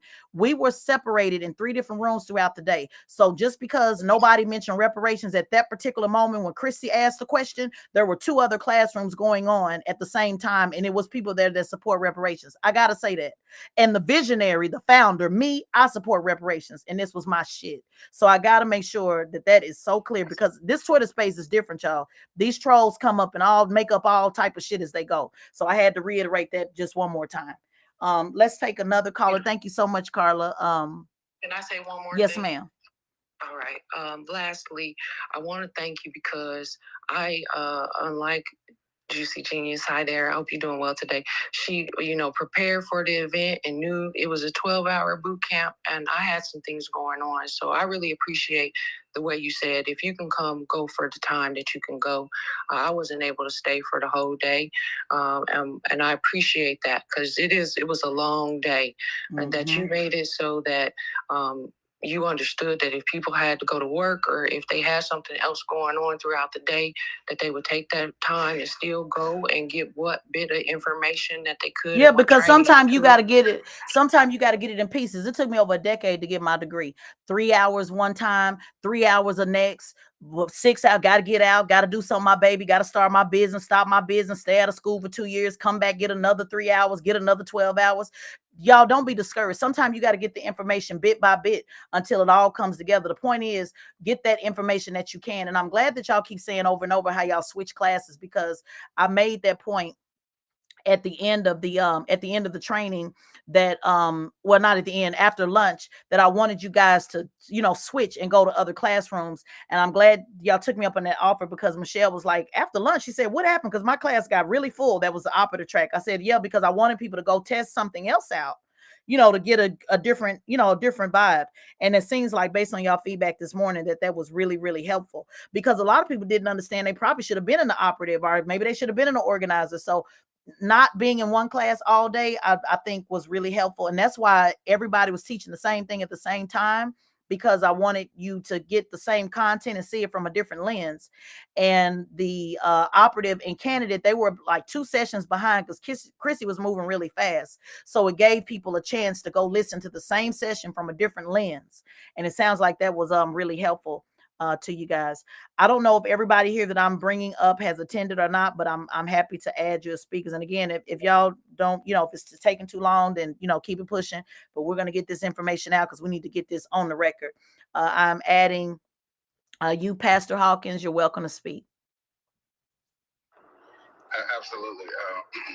First, I wanted to say thank you for inviting me up. I'm Pastor Brian Hawkins. I'm actually an elected official. I know a few people in this space. So I am an elected official in California. And it's just, I'm hearing you with the direction that you're speaking about. One, I want to give you big props. I would love to work with you. I would love to bring out something out here in California to get something going. I do have the money and the resources to raise and bring out and put on an event out here in the area. If you Google me, you'll find it that I'm running for Congress with one of the most powerful stories that America's going to hear once I win this election, given the fact that I am from the streets. I am an ex-felon who spent 10 years in prison. That has been able to get some of the biggest endorsements from law enforcement to NAACP support.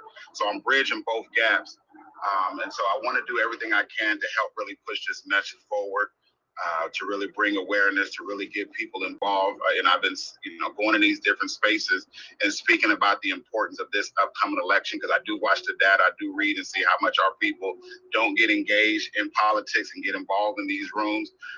In my city alone, I've helped other elected officials, the mayor, which happened to be the first Black mayor. Baby, you going on a stump speech. You're doing a stump speech, honey. So I'm being gracious, but this ain't a stump speech. Yeah. I appreciate the hustle. You might want to get with Juicy Genius. She's here in the comments. She does PR, and again, not being rude, but this ain't no stump speech, because I don't know what your agenda is, and I don't need nobody saying, oh, I'm allowing you to push your agenda. So get with Juicy. You got operatives right here that are trained and ready to work. But I did hear what you said. You said you wanted me to do something in LA. I'm in LA all the time. I have a house in Linwood, so I'm there all the time. I will be doing something in LA. The best part about it is you don't have to raise no money. I don't want nothing from you, because I don't want to owe nobody nothing. I'm going right to the Inglewood Library. It costs about $30. 75 people can come in, and I'm training them and I'm keeping it moving. I don't want a dime from nobody. Amen. Somebody say she ain't taking a dime. For the first time ever, y'all gonna see what it look like to not be bought. They say they unbossed and unbought, but they steady be taking donations. I don't want shit from you. You know why I don't want it? Because I don't want nobody ever getting confused on no agenda and no nothing. But I do appreciate you making the offering, though. I really do. But I'm trying to show y'all it's a new way of doing it. It's something's called flower miles. I'll invest myself and come, because it don't take nothing for me to come for a day. I got a house in LA, so it ain't no problem. I got a place to stay. We don't need no room. We don't need no rooms. I don't need none of that. I'm going right to the Inglewood Library. I think it hold about 50 people. So 50 people, y'all coming. The other rest of that, it don't hold enough. Well, we can have it at a bigger place if you raise the money. No, don't worry about it. I don't want to raise no money. Let's just see what it look like when we do it for free. So thank you so much, brother. I do appreciate you coming on up. This space is really for people who attended the training, but I'm open to guys having feedback. But we ain't doing stump speeches, just so we clear. But I do appreciate you, brother, and best of luck to your campaign. But I just got to be really clear about, what we sitting up here talking about. And that ain't being rude. That's just straight shot, no chaser. But I do appreciate you, brother. Hire some of these folks that got trained over the weekend. Maybe they'll come help you on your campaign. RPHTIG something. I just invited you as a speaker.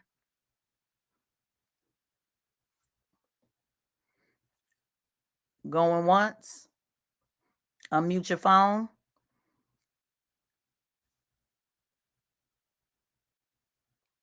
Okay, we're moving and moving on. ILA. I don't want to mispronounce it. ILA. Inviting you as a speaker. You can unmute your phone. And then I'll get to Kendall right after this. Shout out to you, S-Bone in LA. I mentioned you like 3 times, S-Bone, on Instagram. Y'all show some love to my LA family. Go ahead.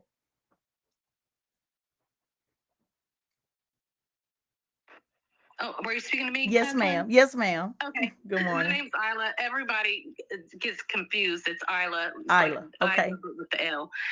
Yes, I was at the training, and I just wanted to say thank you so much. It was beyond my expectation. It was extremely organized. It functioned like a well-oiled machine. I mean, the timing, everything was just, it was like an orchestra. The timing was just perfect. But I do want to confirm that, yes, the training was completely full.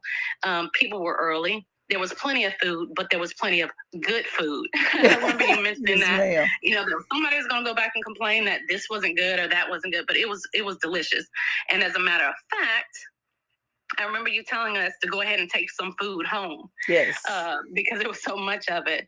But I wrote down a couple of notes because I just want to, be on point and touch all the points that I wanted to share with everybody. The training was extremely engaging. The time was 12 hours, but it didn't feel like that to me. For me, it felt like it flew because it was just, everything was just back to back and on point. It's one thing to know, what you know, but when they come to your facilitators, they also brought a level of credibility and experience that you just can't compete with that. So, people can read off of PowerPoints, they can, regurgitate information, but the people that you had training us were experienced in the field. But the one thing that stood out with me was the calling versus career. Mm-hmm. I remember you touched on that, and that kind of resonated with me because the calling is that thing that you wake up every morning or you go to bed and this is all you think about. You have to get active. And for me, coming to your training, I had just gotten over COVID like a week before. And I had to drive from out of state to get there. But Where did you come from? Where'd you come from, darling? I came from Florida. I'm from Louisiana, but I live in Florida now. Okay. So I didn't get there until about 11:30 that night, the night before. Mm-hmm. I had to get a couple of hours of sleep and then just head over there. But yes, it was raining too. Look, I got all pretty, flat iron my hair. By the time I left that training, it was, I had a little puff going on. But anyway, I wanted to thank you. It was beautiful. I did attend the after party, but briefly because I showed up a little bit late, got me some food and I had to get back to go get some sleep. But thank you. And everybody, please, if you have any doubt about the content, and just the delivery, what it is that Tezlyn has to offer us, you would be a fool to pass this up. But thank you for your for letting me speak. Oh, thank you, sweetheart. I appreciate you saying that. And if they a fool and want to pass it up, we want them to keep their fool ass right where they at, because we only want the people that are serious about this. And I hope you guys saw that when you get the right people in the room, it really does make a difference. We get so, this ain't church where everybody, we all come, where everybody welcome, come on in. No, we want the right people. There's nothing wrong with that. But I just believe if we get the right people in the room, and you be okay with saying, you know what, this just ain't for you. It's okay. No love, love. If y'all follow me on Instagram, y'all know I tell people all the time, unfollow me. Please unfollow me. I don't want no followers. Unfollow me. Don't worry about it. You don't like what I say, keep it moving. I do that to be an example to you, to show that it's okay. Marcel is one of the reasons. I know y'all be saying, oh, Marcellus is something else. Well, the reason why I poured a lot into him, even behind the scenes on Marcellus, stop asking. Well, my friends don't be listening. They don't be there. Stop waiting on friends and family. Stop waiting on friends and family. I had 4 cousins that came, guys, and I've never met these people in my life, and they came to the training. I've never met them in my life. Even your family, just because you don't have family rocking with you, eventually they had to know who I was as a cousin, because they can't miss that work I'm doing. So they had to show up and see, who is this cousin that I ain't never met? You think I was waiting on them? You can come show up and meet me at the work. Meet me at the work. That's how we can get, that's what the family reunion gonna be. And I told them flat out, I hope y'all come to train, because I'm not stopping this training to be doing no family reunion. We're not to sit on to take our time on the train and talk about who cousin this and who grandpa this and all of that. That ain't what this is for. I hope y'all came for training. Y'all want to talk on the back end? We'll talk on the back end. But this was not to even come meet with cousins I ain't never met before. So I have a large family. There's people all over that I've never met. So they came. They was cousins. Hey, yeah, so show some love. They came when because I was checking people in. Oh, y'all cousins, so and so. Hey, nice to meet you. Gave them a hug. Told them keep on pushing. So even family that I never met before had been there. I didn't stop to have a conversation with them. So I hope you understand that. That's why I give y'all real time example. Real time. You ain't got time to be stopping waiting on no cousins. Everybody ain't called for this. Your tribe is your people that are called for it. And the career versus calling situation. The reason why that was a topic is because even with Michelle, I talk to her all the time. You'll know if it's a calling versus a career. There's some operatives that just want to have this as a career, meaning they want to be a field organizer. That's okay, guys. Everybody doesn't have a prophetic calling. And that's okay, but you need to know the difference between a calling and a career, because everybody's not called for this. There's people that go to school. I'm a political science major. I want to do strategy. I want to do, like that one sister kept asking about doing research and all of that. Hey, yeah, great. Do research. That may not be a calling, but she may be damn good at it, doing a career and doing research. But I do a calling though. That means I'm willing to stand here by myself looking crazy as hell. That's the difference. That's how you know somebody looking at you like you crazy. What's wrong with them? And that's a calling versus a career that's going to do things according and purpose and alignment. And you remember that one brother, for those who's in the operative class, remember that one brother kept saying, well, how do we sell ourselves to a candidate? I don't sell myself to no candidate. And if anything, I tell them, you're going to roll how I roll, or we ain't going to function together. That don't mean everybody move that way. So you have to understand the difference between a calling and a career. And I'm glad you brought that up, because that was very important. Chicago in the building. I know you were there, Chan, because I remember your face. I remember the beer. Shout out to the beer game in the building, all the way from Chicago. You can now speak.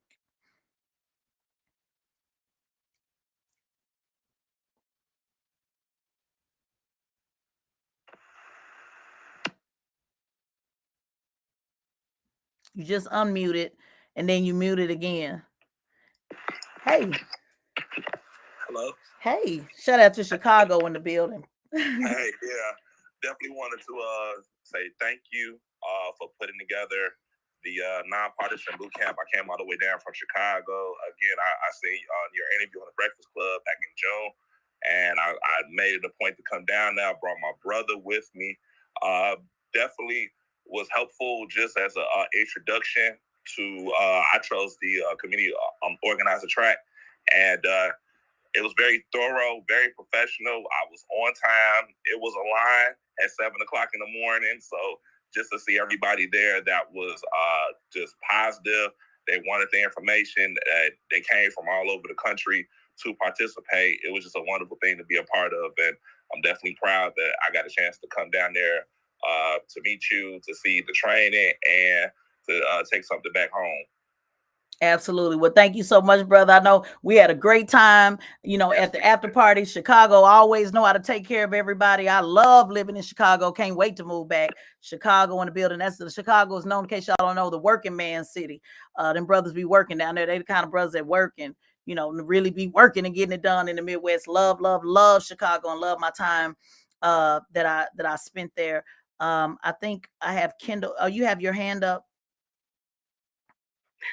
Yes, ma'am. Oh, yes. I just had one quick last thing, and then you can drop me back down to listener. I just wanted everybody to know that this training was the how, right? We hear so much of what needs to be done, but no one ever gives us the how to get it done. And you gave us the how to get it done. A lot of us have to figure it out on our own. We have to do research. We wing it, but you gave us the how to do it, and it was in order, right? It was like in a progressive, very strategic, very organized way of doing this. And I just wanted to let everybody know that. And you can drop me back down to listener, but thank you guys so much. No problem, honey, sweetie. No, I keep you a speaker. It's fine. I'm glad you brought that up because that also was strategic. When I put together like building out like what the actual titles would be, because even when you're working with trainers and you say, hey, what do you want to train on? And they give you a bunch of content all over the place. I remember Chrissy was like, okay, I said, no, let's literally go all the way back to the first moment when you said, I want to organize. What does that look like when I want to organize? And even Chrissy said, she said, okay, yeah, Tez, you taking me all the way back. Cause I didn't want her to start on step 5 and 10. I said, go all the way back to like day 1. Hey, I want to do something. What is the first thing that you do? Because what I found is attending so many different trainings, you leave with all of this content and then you're like, damn, what's literally the first thing that I do? And so I want to make sure that we started at step 1 and then gradually built. So the training was set up to say, okay, first, this is the type of team you have to have. Then the second one was ambition of a rider, because again, I used hip hop titles. After you say this is the type of team you have, now you need to know it's all about you. That was very strategic. I wanted it in that order because what I've seen with these trainers is most of these training courses, they start with the teams. And then after that, they go on, okay, now this is how you raise money. And then now this is the campaign day. And then now you win and now it's over with. And what I have seen, even as a candidate, that you get this, they tell you you're going to have this team and then nobody shows up. And then that's where people just get out the game. That's where they usually stop. That's why that session, and I'm glad Naheem brought it up. It's all about we, but it falls on me. I drilled that to the trainers. This is the most important. There was one part that was one of the most important. It was that, because that's usually where people just say, you know what, I'm not doing this. Don't nobody support me. Why they not supporting me? The training said I'm supposed to have a fundraising manager and a voter outreach person and a this and a that. And that's where people get out the game. I could have started with it's all about you starting out, but I strategically wanted the team first because I wanted you to get built up to know that you'll have a team, and then brought down to know it really may not be them. And then now let's go back to community coalition building, to now this is how you find your new tribe. And then now this is how you plan. And then now this is how you manage. So that was very much in order, strategically in place. And I'm glad you brought that up because I wanted that. I don't know if y'all knew that, but it was strategically set up that way. So thank you for naming that. Kendall, you can now speak. I know you were at the training because I remember your name. I remember all of you guys because I was texting y'all, blowing y'all up on them text messages. So I remember a lot of names that I just really remember. And when I say I was blowing y'all up, I was blowing y'all up. Kendall, you can turn your mic on, sweetie. Hey, Tezlyn, yes, you do remember my name. I came with my mother and my 14-year-old daughter. Yes. And we were there at 6:40 a.m. Yes, ma'am. And I just kept remembering you say, they're not going to make a liar out of us. Don't make no liar out of me. We can be there on time. So we're getting ready in the hotel. We drove 8 hours, but a 6-hour distance because I had to take my mom up first. And then drive an additional 6 hours to get there. Wow. I remember because I texted you and you said, can I bring my daughter? And I said, you better believe it. Yeah, that was really, yeah, I remember. That's what I'm telling you. I remember y'all. I was texting y'all. I was pretending, but a lot of people didn't know that was me till I did that one. Remember I did that one last text when I said Tezlyn Figaro here. I need y'all to respond. People started responding, but it was Tezlyn Figaro the whole time. I like to see who gonna respond and who ain't gonna respond. It was me the whole time blowing y'all up. Somebody got mad at Marcella. She doing too much texting. Well, get your ass on up out of there, because either you gonna say you come. Adults have a hard time. They feel they disappointing you by saying I can't attend. It's okay if you can't attend. I just needed to know. That was a strategy too. Like, be okay with saying I can or I can't. It costs money to send y'all text messages. You don't just text for free. So I needed to know so I can get an idea on food and all that, because this was at the convention center. They needed these numbers. So I had to have, I couldn't just wait on people. I got the text message. I told you I confirmed 3 months ago. Think about it, y'all. From the very beginning, when people were signing up in June, I said, check your email and your texts often. Check it often. I kept saying, you're going to have to confirm more than once. Confirm on confirm on confirm. Things change in life. I can't assume that the same people that signed up in the beginning are the same people that signed at the end. That's a part of organizing, guys. And people that are too damn lazy to do that, that's why they have, when they say, oh, well, one of my teammates said, well, I always expect about 30% not to show up. I said, but if you're expecting 30% not to show up, you didn't engage them appropriately. Because if you know, even if 30%, let's say I say 300 people going to show up, I should know who those 30% are before the event. If you engage them, there's going to still be some last minute stuff going on, but overwhelmingly, I should have an idea of who's going to be there and who's not going to be there. When people just do that, throw it up against the wall and see what sticks, it's because they did an RSVP at the last minute. They just assume if they say they coming, they coming. And then you come to the room and it's 40 people at best. And then you sitting around talking about, well, we don't never show up for nothing. Well, we show up for the club. Well, we don't this. Well, maybe we should have had food. No, maybe you should have engaged. When you take the time to engage, DNC, you don't have to worry about black people not voting. When you take the time to engage Republican Party, you don't have to worry about black people not voting. When you engage black men year round, you don't have to sit around some of these people who running for governor talking about black men don't vote. You didn't engage them. That's just the bottom line. So it all starts with engagement. And that was what started this training. And I hope you guys were able to see that. I'm sorry, Kendall. I just wanted to put a pin in that part. No, you're absolutely correct. And you definitely did. Because in the beginning, because I was so far away, I felt like I couldn't attend. It's in Atlanta. This is something that I'll hear about and I can't, take a part in it. But because there was so much early notification, I said, you know what? You're planning to not go. Instead of that, Kendall planned to go. And that's how my mother got involved. So, she has issues. She's a senior. There's senior housing that she complains about. Find out how you can be the change you want to see, how you can help yourself instead of waiting for someone to help you. Mm-hmm. And it was my daughter. She's just listening to me, listening to one of your lives, and she says, who is that? And it's your live sparked her interest in being able to be a changer or a disruptor in her own life and school and what's going on. I said, you know what? You come with me. Wow. And that's why she got added at the end. Wow. I'm so glad you did that. And I'm glad you said that and named that. And, I know a lot of y'all say, we just talked about a little while ago, the boule. Guess what? I'll be training them too. Do y'all know who I train quite a bit? In fact, I'm doing it on Saturday. Jack and Jill students from 12 all the way to 18. I train them often, hundreds of them. I've trained hundreds of them. They love the Hood Whisperer. And guess what? I talk just like this. I just happened to be there by mistake on the Hill last year. They invited George Floyd's family. She could not attend. They had a funeral going on.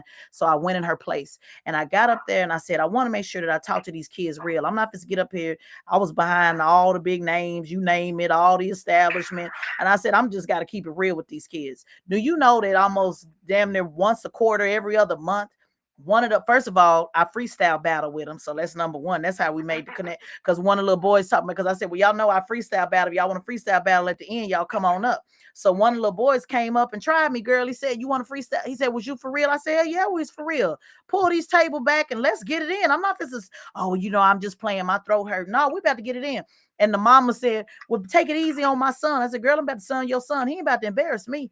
And we divided that room up with the girls and the boys. And I went ahead and brought him all the way down. And he always hit me up on the inbox. I'm working on my stuff, auntie. I'm working on my stuff. So those boule kids, as y'all call them, because I remember when I went live that day, somebody on Twitter, as usual, per usual, look, she over there with the boule. Y'all love saying that shit is amazing to me. But anyway, The Boulay love Tezlyn Figaro just as I am. And I got up there talking about the hood and Bloods and Crips. And I told them that if they follow suit and have this talented 10 mindset of thinking that they have a degree and they can't reach back, to others, then they have failed.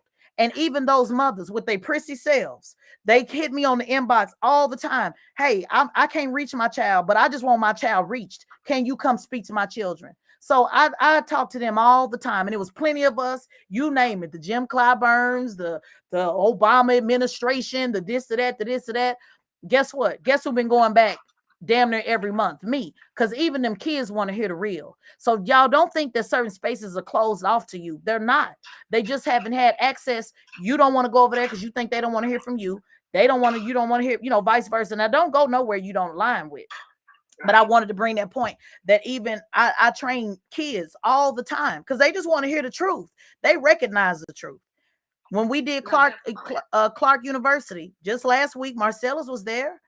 And them young people's in AD, I told them, y'all, we can't get 100 people at best. We literally on the college campus. Why y'all can't get these babies to come in here? Oh, well, we got to have popcorn. We have popcorn. Why these babies ain't come? They ain't in here because they don't want to hear what y'all got to say. That's just the reality. They don't want to hear what you got to say. The woman said, the little baby said, I'm saying baby, she in her 20, baby to me. But she said, how do I get the young people and the older people together? And then they said, well, let Tezlyn answer it. The old woman jumped over me, sis. Not older one, older. Let me not say old. The older woman jumped over me to answer it. And then they was going to tell her, oh, go have a seat. I told, no, we ain't going to have no seat. I'm going to answer this question. And that's what I'm saying, y'all. Y'all got to be bold and be rude and be all right with saying no. I'm going to answer this question. The girl asked me, but you thought you knew everything about everything. And her answer was, well, get with your academic advisors and get with the this and get with the that. And I'm not trying to disrespect the sister, but the woman didn't want to hear that. The young girl didn't need to hear that. I told her, don't worry about getting with no academic advisors. Don't worry about having no mentor. A lot of reason why they want to mentor these babies is because they want to try to control them. I said, what about if you don't have nobody? Do you know that young lady came up to me at the end and said, I'm so glad you spoke into my life. I just lost my mother from a drug overdose. I don't have a relationship with my father. He's an alcoholic. He's a felon. Yes, her with her pretty self, Alpha Kappa Alpha, the Divine Nine, sitting up there looking pretty as ever, came and told me her story of her of her mother that she just lost. When you speak truth to power to people, it will trigger something in their spirit. So when people tell me, oh, it looked like an HBCU event, wasn't no HBCU event. It was a hood whisper event, me, the visionary. But even if it was at an HBCU, I still can speak truth to power. It don't matter to me the location. It matters what I'm talking about. So I'm so glad you named that and put that on the record, that you brought your baby as well as your mother. That's 3 generations. My mother's in the grave. So my mother couldn't be there. But even if she couldn't have been there, even when she was alive and well, she wouldn't have flew down to come. So you have a blessing right now, right in front of you, that can speak to end all generational curses that were in the past or upcoming in the future, because you were there to speak that life into existence into your baby. And don't you, I remember you texted me, because I said, you better bring that baby, because I drag my baby everywhere I go. The only reason why she wasn't there this weekend is because she had a cheerleading, a mandatory camp that she had to be there. But that baby see you, she see what you doing. You're planting in her. And if you got to drag her, you better drag her, because I definitely did. Don't make her do nothing she don't want to do now, because everything ain't for everybody. But she gonna know her mama's a rider though, that's for sure. And what she took from it, before I get to what I took from it, at the end, you showed yourself. You did your 10 years of completion, and you showed yourself as your younger you and your drill. And you spoke on how you didn't even know at the time where you would be 10 years from now. And she saw the possibility of what she could be. Oh, wait, hold on, sis. Pause right there. Oh, girl, you are really speaking. Shout out to Aisha in the building who's listening right now. First of all, Aisha's a school teacher. I don't even know. She must be on lunch break or something. But Aisha's listening right now. And that was whose mother that we buried, my godmother, her second mom, who we buried on Monday. And I told her I showed that drill team video. So I'm glad that Aisha, are you still there? I'm glad you got a chance. I think you're still in here because I just saw you say amen. But Aisha, I'm glad she heard you say that. Because I showed her that I did that drill, that I showed the drill team was had to do spoken word about that. And man, you just blessed me, sis, because I just happened to show that to y'all. So for you to say that that touched her, that says a lot. my takeaway was the SWOT and the strengths and weaknesses, and to play to your strengths instead of your weaknesses. And then how you also align that when I started as organizer track, and then I went over to the operative, and when I walked in, nothing is by accident. Michelle, I think it was going over the SWOTs and being an operative, and it was discovering the strengths and weaknesses of the candidate that you would be representing. Mm-hmm. So I was able to align and click, and it clicked at that moment what you were doing, and that how I can apply this same tree, the same from the root to the trunk to the leaves. And if you were there, you know what I'm talking about. In my life and fill in that blank, I got the calling versus the career because I was definitely called, because the fire in my belly that got me in that car to make all these arrangements, to pay for the hotel, to argue with loved ones at home about, no, you getting that baby off the bus and you taking him here because I have to do something and listen to my inner voice. To the career, I'm a manager in my day-to-day. How do I apply that with my passion? So sometimes your calling and your career can align. And when that happens, that's even more of a, this is what you should be doing. So I just want to thank you for the opportunity. I've been engaged. I express that I donate everywhere to this cause, that cause. I stay online, but you gave me a place to go, to be active, to know how to use my strengths and be a positive member of my community, showing my daughter all the while. I don't even know what seed was planted in her, and it was you. And I thank you. Oh man, thank you so much. Such a blessing. Aisha's still listening. And again, y'all, Aisha and I, she's older than me, but I always looked up to her. She always had resources that I didn't have. And when she took time to plant, to pour a seed into me and her mother, with our drill team of planting into me, it was a blessing to be able to do the poem that I did that talked about, the life that she lived and how she touched me. And that was 33 years ago. That video that you saw 33 years ago. And I just believe, but I didn't wait until Sister Bridget died to tell her what she meant to me. I was able to tell her while she was alive and well.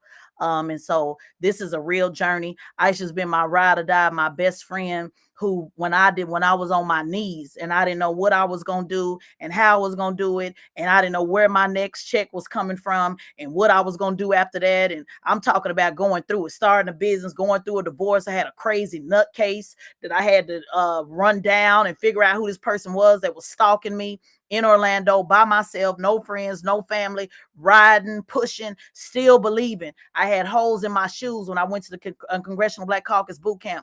Everybody kept looking at me while I kept crying and crying and crying and crying because I just couldn't believe that I was in the building. I know what God has delivered me from. I'm going to do the poem, the spoken word that I did for her mother, and then I'm going to get out of here. I'm going to do that, and then I'm going to do DNA Twisted because I forgot some of the words when I was talking to y'all because I got so wrapped up in the spirit. But I do want to share, if you don't mind, since you guys did see that video, I want to do that piece that I did for her mother that day. If you want to hear it, if y'all want to hear a little bit of spoken word. Now, you guys watched the video and you saw us. I was 10 at that time, 10, 11, really young, 9, 10. I don't know what age it was. But that was in 1989. And we had a drill team and her mother was the founder of it. And she's listening now, my best friend Aisha. And I wanted to make sure, and Aisha's picture was in there. And I was in that video too. I had my little gold. Y'all remember I stopped you. I had my little gold herringbone on, y'all. You could tell it would look like some Raising Cane in the episode of Raising Cane. You can tell by the hairstyles. But I really wanted Sister Bridget to know like what she planted in us. So I'm using a lot of terms that we use in the drill team in this piece, and I'll share it with you guys. I stand before you to honor the founder of the Friendship Baptist Church drill team. My godmother, our church, our spiritual leader, our spiritual guide, the one that took time, that invested in our spirit and taught us pride. Hours of practice to learn company special. She was teaching us how to literally use our body as God's vessel. We would perform reverse And I now know that she wanted us to learn the word so that we could put a reverse on any generational curse. Let me say that one more time. Let me reverse it because you didn't get it. I said we used to perform reverse, and now I know that she wanted us to learn the word so that we could put a reverse on any generational curse. She produced a play called Save the Children, and it wasn't just for play because she actually saved the children. We were a small team, but it felt like millions. Antoine, Chicken, Mike, Buzz, stop acting up. Come on, guys. Get it together. Your hands ain't straight enough. We will perform Change Places. But I came to tell you that right now, she wouldn't change places with us because she's changed over into another place, a place where she doesn't have to fuss. All of the movements and things we did with our hands, we now know 33 years later that was all a part of God's plan to teach us there was no limit of what God can do. And I'm standing for my drill team, the seed that she planted as living proof. Let me stop that one last time because you just heard the sister on Twitter say, I am glad, Tezlyn, you planted that seed in her. See, she didn't know that in the poem just on Monday I said, I'm standing for my drill team, the seed that she planted as living proof. She didn't know that part, but I did. That's why I had to read this poem. She stood with us through thick and thin, and this ain't the end. This is the begin, because to be absent with the body is present with the Lord. We used our body to perform how to put on the full armor of God because she knew that in life we would need to pull out our Holy Ghost sword. And as you saw in the video, at the end of every performance, before we would say goodbye, she would have us sing, I love him, oh, how much I love him. She had us sing that because she wanted us to tell everybody before we said goodbye who we loved and why. So as I say goodbye on behalf of the Friendship Baptist Church drill team, we love you, Sister Bridget. I hope I was able to explain why. And we know that you're home now, but it's only natural for us to cry. We love her. We love her. Oh, how much we love her. Jesus, she has her crown. Jesus, the precious one. Jesus, Sister Bridget, a job well done. So that's the end of that piece.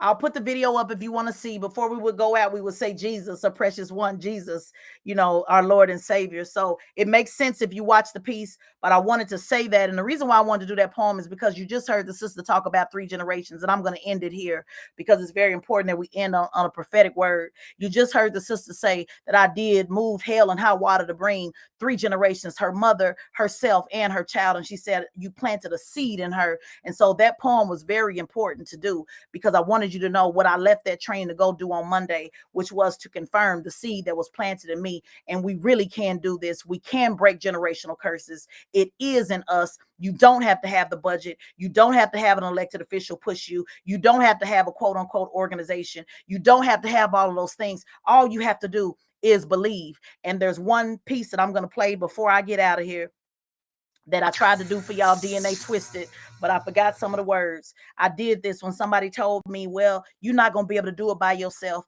You're not going to be able to handle it by yourself. And I told her, I said, you don't understand. My DNA is twisted. And at the end of this, I'm going to end it. You've been listening to Straight Shot, No Chaser, Tezlyn Figaro. This will be available for you to listen to either on YouTube. It has been recording on YouTube. Feel free to share it. It also will be available on the podcast. But before I get out of here, I want to play DNA Twisted so you can hear it incompletely. God bless you. And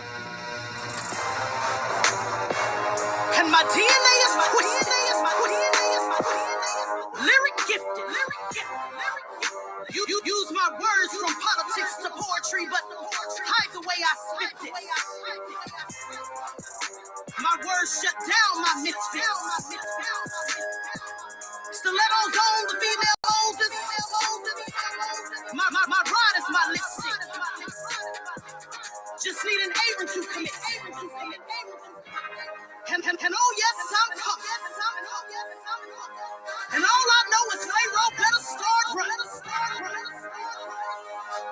And I'm gonna make it clear, and I'm gonna part the Red Sea so the haves can see what the have-nots don't got. And I suggest you listen to me. Because you're not the ruler and you have no say. And I come in the name of the real King Yahweh. And he sits on the circle of the earth. And everything that tried to destroy me, he stopped that generational curse. He made my DNA stand for. Don't never attack. He said I was free, so he sent his son back. And see, you ain't got to like it, it's a biblical fact. He came 40 generations strong. Strong enough to right all my wrongs. The enemy tried to defuse me. But when I get on this mic, God decided to use me. And they should have killed me when you had the chance. And now they nervous because they know I'm taking them to the promised land.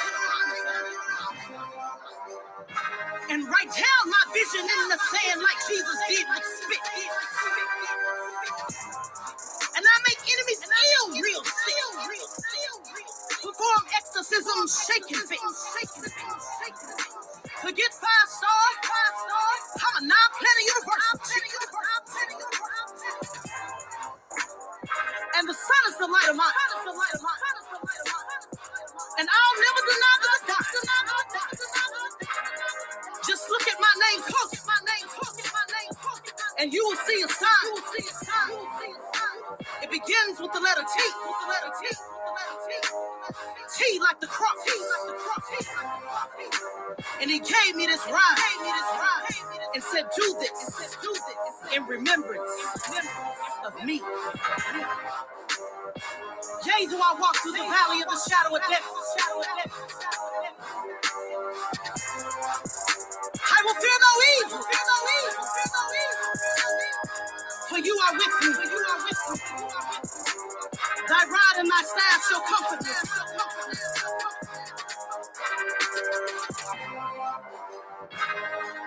And you will prepare a table before my enemies. Anoint my head with oil. And my MC cup shall run over.